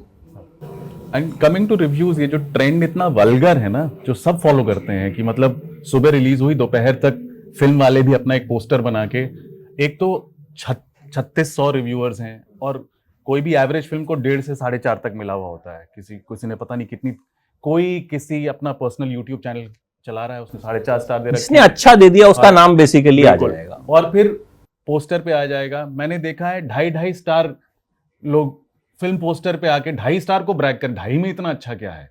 ठीक है। और फिर अगर खराब स्टार रेटिंग है तो they'll just pick words, 2 words that just are fancy words that are superlatives, बस उसको लेके डाल देंगे, जबकि रिव्यू बहुत खराब था। अब कुछ अच्छा था वो उठा के डाल दिया बस। आई डोंट नो ये काम करती भी हैं कि नहीं करती हैं। आई थिंक ये बना हुआ है, एक टेम्पलेट बना हुआ है कि फिल्म आएगी तो ये चीजें होंगी और ये सब करते हैं। कोई बोरिंग लैंग्वेज, सर आप एक्स्ट्राऑर्डिनरी बैड लिखोगे ना, एक्स्ट्राऑर्डिनरी पकड़ लेंगे। अच्छा मेटाफर यूज नहीं करते, कोई अच्छा क्रॉस रेफरेंस पढ़ाई नहीं किया, उसने रिव्यू लिख दिया सुबह बैठ के, इतना खराब। और कॉपी पेस्ट, एक जगह ब्रिलियंट की जगह एक्सीलेंट कर देता है कोई दूसरा, सेम सेंटेंस। आप में से एक और चीज रिव्यू देख के बनाते होंगे बिना फिल्म देखे। कहीं आपका रिव्यू देख के आपके रिव्यूज उसका वेबसाइट पे एआई के थ्रू उसको हल्का सा रीराइट करके नहीं वो होता है, मतलब कई बार हम पहले देखते हैं, जैसे मान लीजिए आज 10 बजे पिक्चर देख ली, कल 11 बजे तक हम रिव्यू नहीं डाल सकते, तो कई लोगों का फोन आता है कैसी लगी ये, वो हम बता देते हैं कैसी लगी। तो वो यही होता है कि वो बहुत से लोग सिर्फ पूछ लेते हैं, अच्छा ठीक लगी, अच्छा ये तो ठीक ही बोलता है, तो ठीक है, ठीक वो लिखते हैं कि वो गंदा ट्रेंड है सेलेब रिव्यू वाला। मतलब विदाउट फिल्म, आई मीन अब आप इनकी फिल्म दिखाइएगा मुझे, मैं कुछ सेलेब नहीं गिन रहा हूँ, मैं अच्छा ही बोलूंगा। आजकल इतना वो छापते हैं ना, जो ट्वीट किया, हाँ, और every such film I have seen सब खराब निकली। कोई भी एक दूसरे का क्यों करेगा? और सेलेब रिव्यू आउट, ये इसका you scratch my back I scratch yours वाला, थोड़ी देर रुकते हैं और आ जाते हैं हुआ जो भी सपोर्ट के लिए फर्स्ट सेलेब रिव्यू। हाँ, और कौन ही खराब बोलेगा, घर जाके सब गाली ही दे रहे होते हैं। ये भी है सेल्फ प्रेज जो हो गया है, मतलब हम खुद की तारीफ जो है इतना ज्यादा सुनना चाहते हैं, ठीक है, कि हम क्रिटिसिज्म लेना ही नहीं चाहते कि सर कैसी लगी तुम्हें मेरी पिक्चर, सर थोड़ी लंबी है, अरे लंबी नहीं यार बढ़िया है, और बाकी कैसा लगा मेरा हीरो, सर ठीक है सर लेकिन थोड़ी उसे और मेहनत करनी, तुम अच्छा लिख देना बस।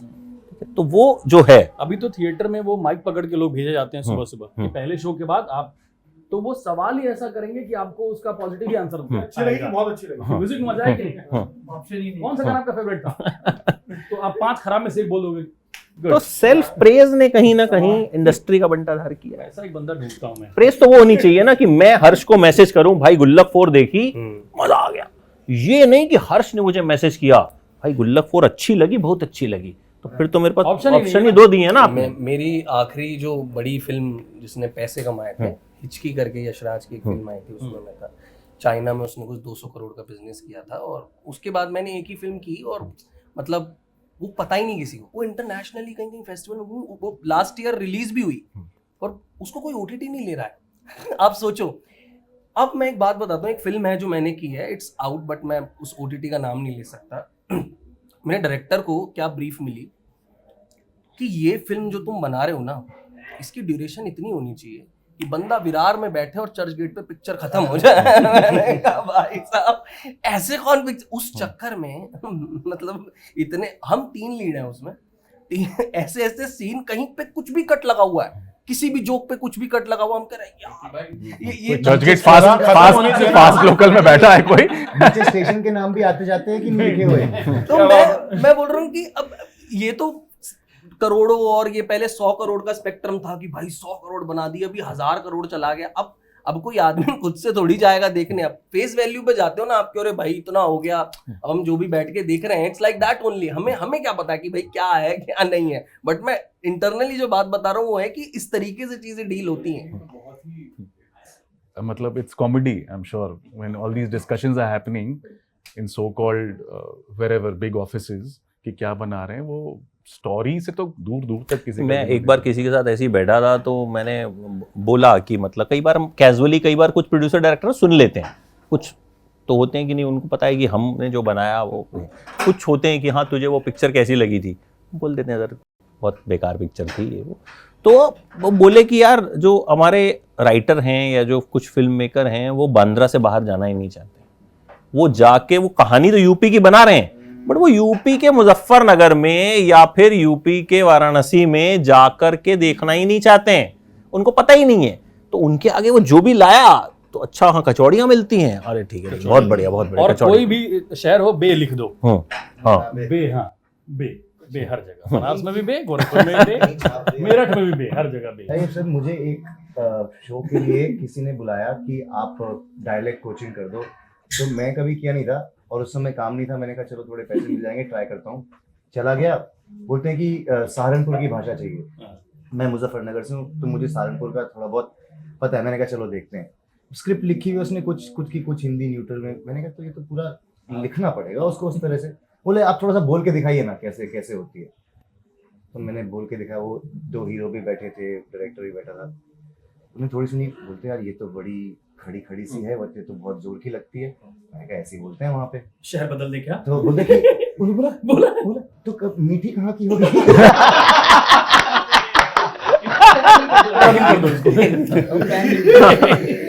मैं एक थोड़े 5-6 साल पहले एक फिल्म के लिए फाइनल हुआ।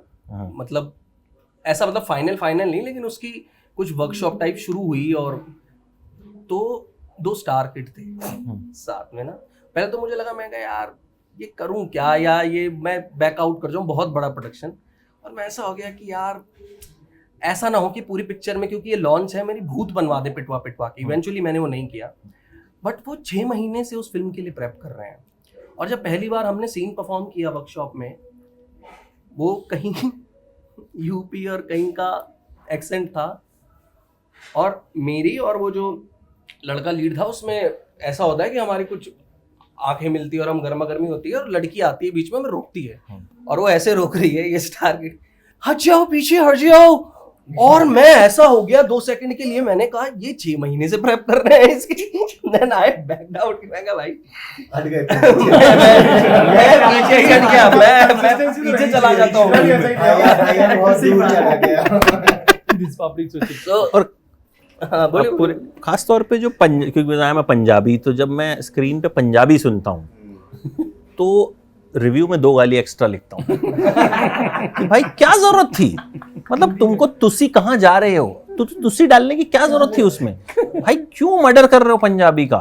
मैंने इवन एक था जिसका फिल्म का बैकड्रॉप पंजाबी था, तो मैंने डायरेक्टर से भी बोला, मैंने कहा सर मतलब आपको क्या जरूरत थी ये बताओ, अगर आप एक वर्ड नहीं भी डालते, सिंपल रखते, कोई नहीं यार वो थोड़ा सा हमें दिखाना था ना कि समझ में आ जाए सबको। मैं कहा वो समझ नहीं, वो बेवकूफ़ी लग रही है कि आप एवं कहीं भी एक वर्ड घुसा रहे हो। मैं कहा ऐसे कोई पंजाबी बात नहीं करता, या तो वो पंजाबी में बात करेगा या वो हिंदी में बात करेगा। मैंने कहा वो एक वर्ड घुसा के कोई भी बात नहीं करता। ये बड़ा अच्छा इस पे स्पूफ है कि वो उस टीवीएफ के क्रिएटर है, तो उनको एक सरदार बनाया हुआ है उसके अंदर, तो वो ना रैंडम कुछ भी चल रहा तो मैं तुसी कहीं भी कुछ भी चल रहा है, ओए बल्ले बल्ले, तो डायलॉग सैड सीन चल रहा तो बल्ले बल्ले, तो उसको इसीलिए रखा हुआ है कि पीछे से 4 वर्ड मार देना तुम। एक मैं शो कर रहा था, उसमें बनारस की कहानी थी और मैं इकलौता था इसको बनारसी आती थी, तो मेरा हटवा दिया कि तुम हिंदी बोलो, बाकी मैं ठीक करता हूं। बोले तुम ज्यादा लोग समझ नहीं पाएंगे, ज्यादा अच्छा कर रहे हो। नहीं लोग समझ नहीं पाए, इसको हिंदी रखो। मैंने कहा ये हिंदी ही है वहां की। तो और उसमें होता है कि एक हमने और फिल्म की जो एमपी की कहानी थी, उसमें हीरो हीरोइन जो हैं वो हिंदी बोल रहे हैं। बोले क्यों? बोले ये पढ़े लिखे हैं। बोले पढ़ा लिखा तो मैं भी हूँ, मैं उसका क्लासमेट बना हूँ, मैं उस लड़की का बैचमेट बचपन में पढ़ा हूँ। बोले मैं कहीं और पढ़ने चला गया। बोले नहीं हिंदी कर दो, लोग समझेंगे नहीं। ठीक। एक और मुद्दा, हाँ तुसी, एक और मुद्दा, क्या ओटीटी भी कहीं ना कहीं अब एक डंपिंग ग्राउंड बन गया कि भाई कोई चीज अगर खराब बन गई, ठीक है चलो भाई ठीक है फलाने को भेज दो, ढिमके को भेज दो, लोग देख लेंगे तो देख लेंगे, ऐसा है? शुरुआत में जब ओटीटी आया तो काफ़ी तरह के एक्सपेरिमेंट हुए, बहुत सारा कंटेंट आया, बॉम्बार्डिंग हो रही है एक तरह से, ये कंटेंट आ रहा है, ये कंटेंट आ रहा है, कोई कह रहा है कि आप ये देखा कि नहीं देखा, आप खुद इन्फीरियर महसूस कर रहे हैं, फिर आप दोबारा देख रहे हैं, ठीक है। और इसके बाद एक तरीके से इतने एक्सपेरिमेंट हुए, उसके बाद एक सैचुरेशन पॉइंट आया कि यार अब इतने सारे कंटेंट हैं, अब क्या बनाएं। तो मुझे लगता है कि अब वही सोचने का समय आ गया कि अब नया क्या एक्सपेरिमेंट किया जाए, क्या कंटेंट लेकर आए जिससे व्यूअर्स बहुत कनेक्ट करें।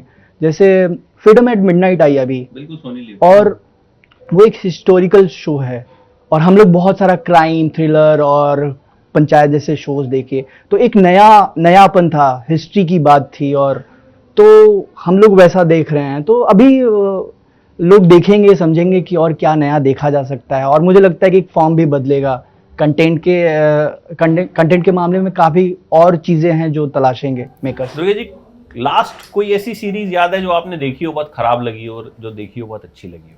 देखिए सर, ये वही मैं इस पूरे साल में एक विचारशील प्रक्रिया में रहा, मैंने कुछ नहीं देखा। मतलब सर मेरी बात सुनिए, जीव का बेसिक गुण क्या है? जीव का बेसिक गुण क्या है? प्रजनन। हर चीज उसी के इर्द गिर्द चल रही है। अरे समझ उसका भी वो नहीं जो हम समझ रहे हैं। सजीव प्राणी का सबसे बड़ा बेसिक गुण है प्रजनन। दिलीप कुमार भी एक्टिंग करके गए, संजीव कुमार भी एक्टिंग करके गए, 100 साल फिल्म इंडस्ट्री को हो गया फ्रेंच से शुरू होके। नया तर्क क्या है? दुर्गेश 40 साल का कौन सा नया तर्क लेके आ रहा है अभिनय में? 6 फिल्म फेयर अवार्ड लिए हुए लोग कॉन्स्टेंटीन स्टेनिस्लविस्की का एक एक्सरसाइज करा दूं, वो एक्टिंग छोड़ देंगे। बात बताओ, किसी चीज को लंबे समय तक अभ्यासरत रहने के बाद जब अभिनय की गहराई में जाइएगा ना, तो ये इवेंट फिल्म, ये सब लगेगा ये सब क्षण भंगुरता है, ये कुछ है ही नहीं। तो मैं इस विचारों में रहा, इसीलिए मैं सर सॉरी, मैं कोई काम नहीं देखता, मैंने कोई काम नहीं देखा। मैं एक ही किताब, एन एक्टर प्रिपेयर्स, कभी भी नए विचार लाने हो तो एक पुरानी किताब पढ़ लीजिए। क्या बात, मैं इसी पे विश्वास करता हूं। अशोक भाई जी, कुछ देखा जो बहुत खराब लगा कि यार मतलब आप ओटीटी पे कुछ भी डाल रहे हैं? मैं नाम भले मत बताइए, कोई बात नहीं, लेकिन मैं चाह रहा हूँ कि मतलब आपके साथ भी वो सब हुआ जो मेरे साथ हुआ इस साल। हाँ हुआ, मतलब मुझे लगता है ना कि ये साल चाहे कोविड में हम लोगों ने बहुत कुछ देखा क्योंकि हमारे पास खाली टाइम था, और उस दौरान ये भी हुआ कि बहुत सारी चीजें ये अच्छी हुई कि जो फिल्म है, जैसे मुझे कोविड के टाइम में ना एक बहुत प्यारी फिल्म याद है जो मैंने देखी थी, राम सिंह चार्ली। कुमुद मिश्रा जी की वो फिल्म है, वो मैंने सुना वो बहुत टाइम से release दूसरी फिल्म थी हो वो रही नितिन थी। कक्कड़ की जी, फिल्मिस्तान के बाद फिल्मिस्तान के बाद वो बन के वो फिल्म काफी टाइम पड़ी जी, रही, फिर उन्होंने तीसरी चौथी पांचवी फिल्म कर ली, बिल्कुल फिर ये रिलीज हुई। जी। और वो फिल्म बहुत खूबसूरत फिल्म लगी। मैंने कहा वाह, मतलब हम लोग बात करते हैं ना कि जैसे हम शुरू में बात कर रहे थे राइटर्स की, लेखक की, मतलब उस फिल्म में वो परफॉर्मेंस फिल्म है। मतलब अगर जैसे बोलते हैं कि यार वेस्ट में बहुत अच्छा अभिनय होता है, ऐसा नहीं है। मतलब वही बात है कि कंटेंट और तो वो देखिए, मतलब मेन बात पे आया तो कि तब हमारे पास वक्त था।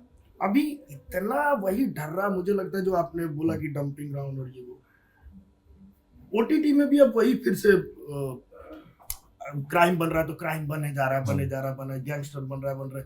आज तिकड़म की हम लोग बात कर रहे हैं कि वो वाकई एक खूबसूरत फील दे रही है, वो फिल्म की फ्रेशनेस है।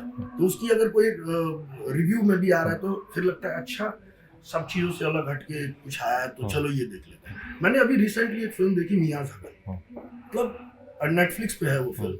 मैंने उसके बारे में सुना ही था, जैसे कि अब रिव्यू तो नहीं, लेकिन मैंने लोगों के इतनी तारीफें सुनी उस फिल्म के बारे में कि बहुत प्यारी फिल्म है, बहुत प्यारी फिल्म है। और मैंने वो फिल्म देखी और मैं वाकई इमोशनली बहुत अच्छा फील किया उस फिल्म से। मलयालम की ही फिल्म है वो। और तो मुझे लगता है कि कोई अच्छी चीज है तो वो दर्शकों तक पहुंच जाती है, बिल्कुल। जैसे कि काला पानी का ही मैं बता रहा हूँ कि मैंने आपको कॉल भी किया था। मतलब वो एक फ्रेशनेस के साथ एक फिर से अलग तरीके का कॉन्सेप्ट है जैसा बन रहा है। और हम कोविड में हमने देखा है, झेला है, तो कुछ अपने जैसी कहानी जिसमें हम अपने आप को ढाल के वो देख पा रहे हैं।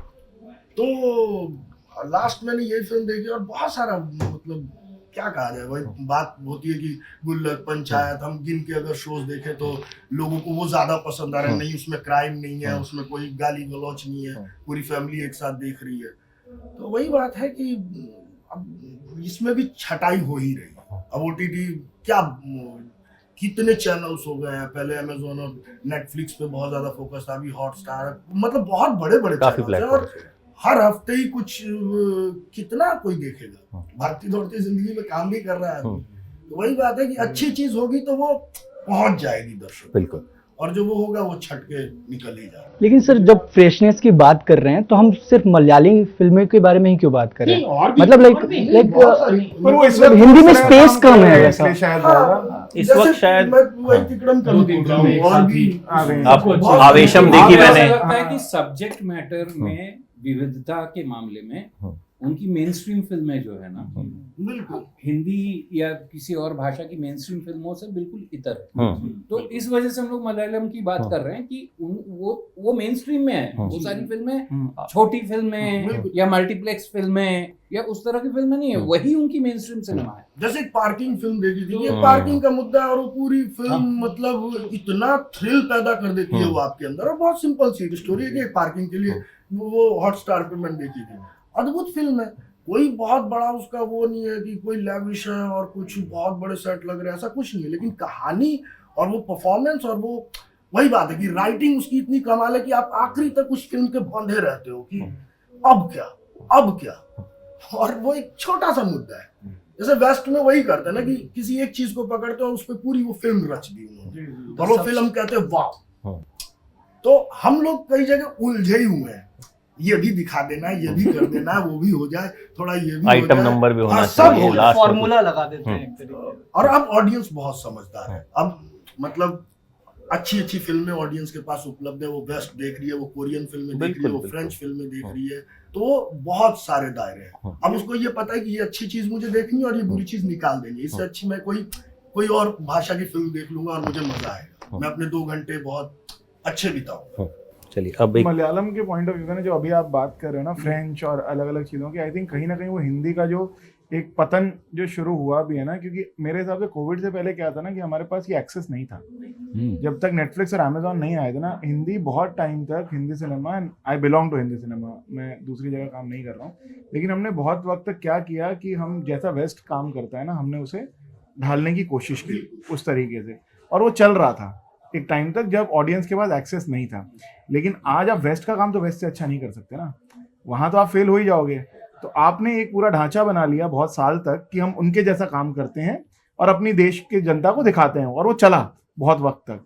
अब उसी प्लेटफॉर्म पे जहां आपकी फिल्म है उसके पास में नेक्स्ट थंबनेल स्पीलबर्ग का है, उसी के पास स्कॉर्सेज़ी का थंबनेल है। अब आप उनके जैसा काम करने की कोशिश कर रहे हो, आप नहीं बीट कर सकते उनको। मलयालम क्यों चल रहा है ना, क्योंकि वो किसी के जैसा काम करने की कोशिश कर ही नहीं रहे हैं, वो अपना काम करने की कोशिश कर रहे हैं, जो साउथ सालों से करता है। और साउथ बहुत टाइम तक ना मजाक उड़ाया सर इस चीज का, जो आज हमारे लिए सक्सेस बन गई है, ये बहुत साल तक मजाक उड़ाते रहे कि अरे वो डब कर रहे हैं फिल्म, क्या कुछ भी होता रहता है उनकी फिल्म में, फोन किया मर्डर हो गया, जो भी हम बातें कर रहे थे, करेक्ट। और आज वो चीज क्योंकि वो टिके रहे इतने साल तक, उन्होंने अपने कल्चर को नहीं छोड़ा, आज वो वहां है जहां पे वो सारे लोग हैं जिनकी हम दुनिया में बात करते हैं, जिन्होंने कल्चर को नहीं छोड़ा। हमने कहीं ना कहीं हिंदी में अपने कल्चर को छोड़ दिया था। तो आज जैसे अब हम बिहार में जो फिल्में बन रही हैं कुछ अलग अलग भाषाओं की बात, वो इसीलिए चल रही हैं सर, क्योंकि वो वहां पे जुड़े हुए हैं, उनके कहीं तो ऑर्गेनिक है ना, कहीं से उग रहा है, कहीं से लेके नहीं रखा जा रहा है। अरे यार क्या बात, मराठी में मैंने फैंड्री जब देखी थी, मैंने कहा कि ये हमारी कहानी है यार, हमारे गांव की घर की कहानी है। अगर फैंड्री, और वो बहुत बड़ा लार्ज स्केल नहीं है, लेकिन वो फिल्म आपके दिल तक पहुंचती है। आपने वो कहानी, बहुत सिंपल सी स्टोरी है, उसमें हर चीज है, और वो हमारी कहानी, उसमें कोई ऐसा कैमरा एंगल नहीं है कि कोई कैमरा कुछ भागे हुए आ रहा है। बट फैंड्री क्या हिंदी में बना सकते हैं? ये क्या कास्ट का इशू हिंदी में किसी में दम में बनाने का? सैराट बनाई गई थी। क्या हमारी ऑडियंस जो हिंदी की ऑडियंस है बैठ के देखेगी? क्या बनाने वाला जो पैसा डाल रहा है वो सारे गांव के शोज या फिल्म्स को क्लीन अप नहीं करते हैं? इस चीज से कर देते हैं ना।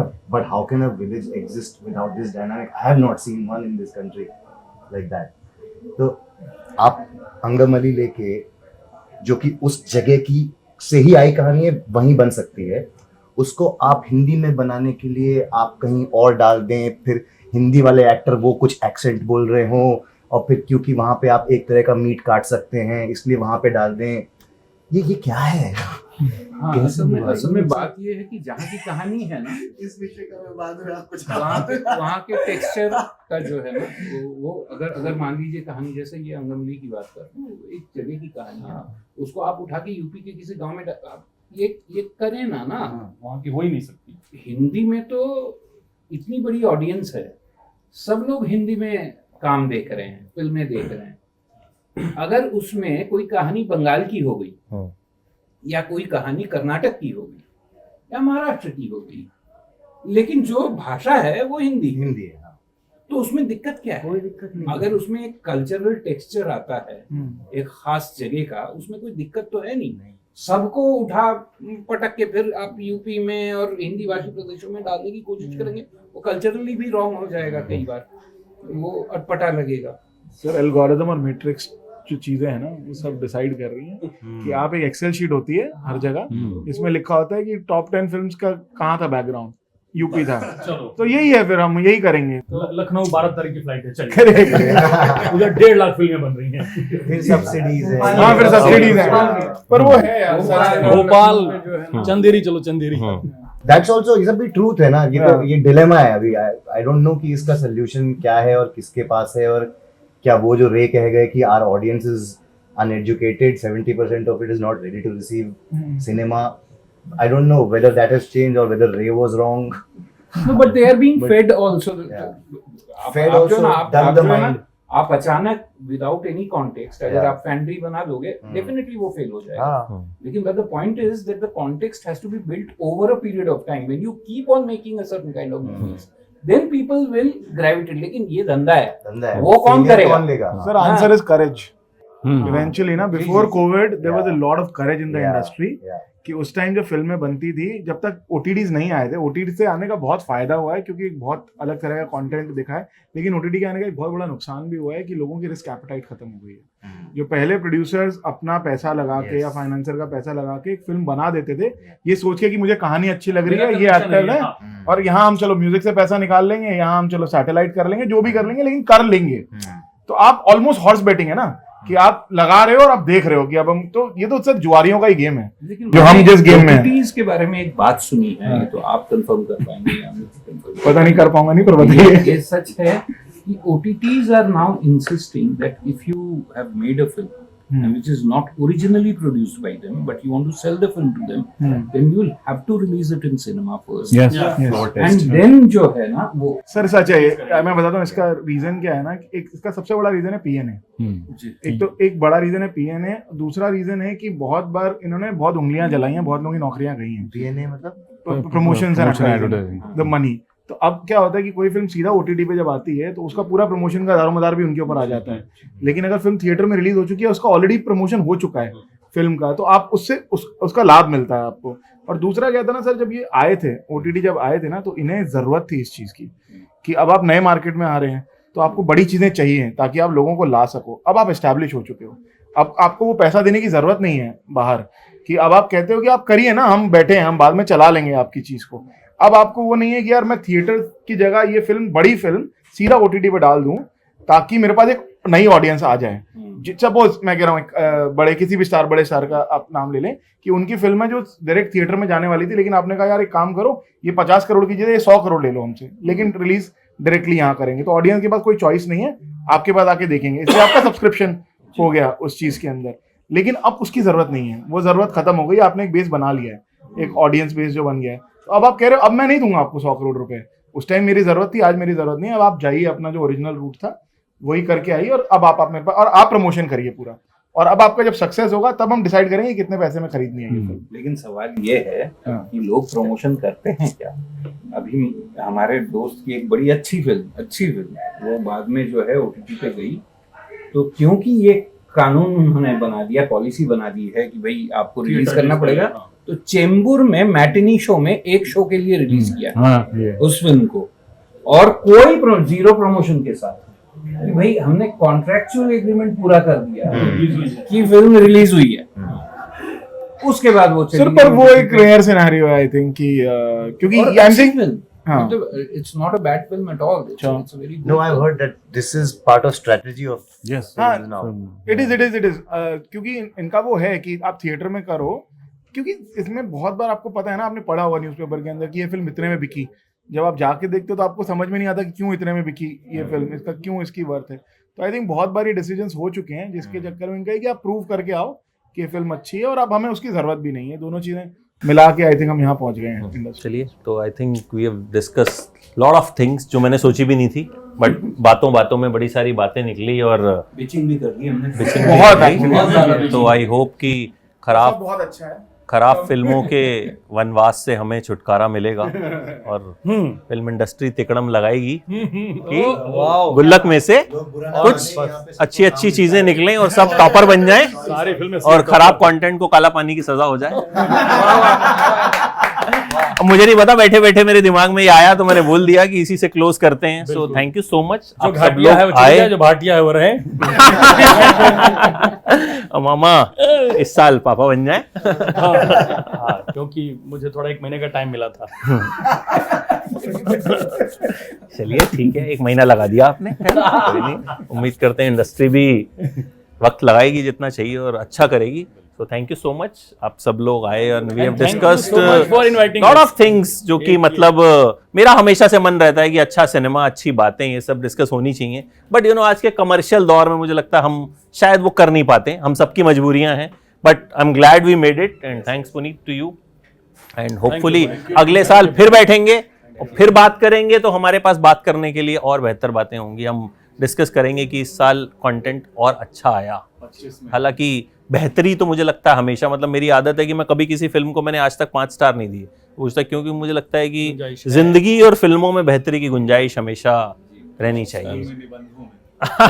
वो हिंदी वाले टीचर हैं, मतलब सब सही है, ऐसे में पूरे तो हैंडराइटिंग का मतलब कई बार होता है कि मुझे कोई फिल्म बहुत अच्छी लगती है, मैं उसको 3.5 स्टार दे, तो मुझे कमेंट आता है कि आपने इतनी तारीफ की, 3.5 ही क्यों दिया। मुझे लगता है कि स्टार्स जो है ना वो बहुत हमें, मतलब अपना जो पैमाना है वो कहीं ना कहीं हमें जितना ऊपर हो सके रखना चाहिए, ताकि बेहतरी जो है वो होती रहे, हमारी भी, सिनेमा की भी और सबकी। तो थैंक यू सो मच, फिर मिलते हैं अगले साल। Thanks a lot and wish you all a very happy new year. Thank you, happy new year.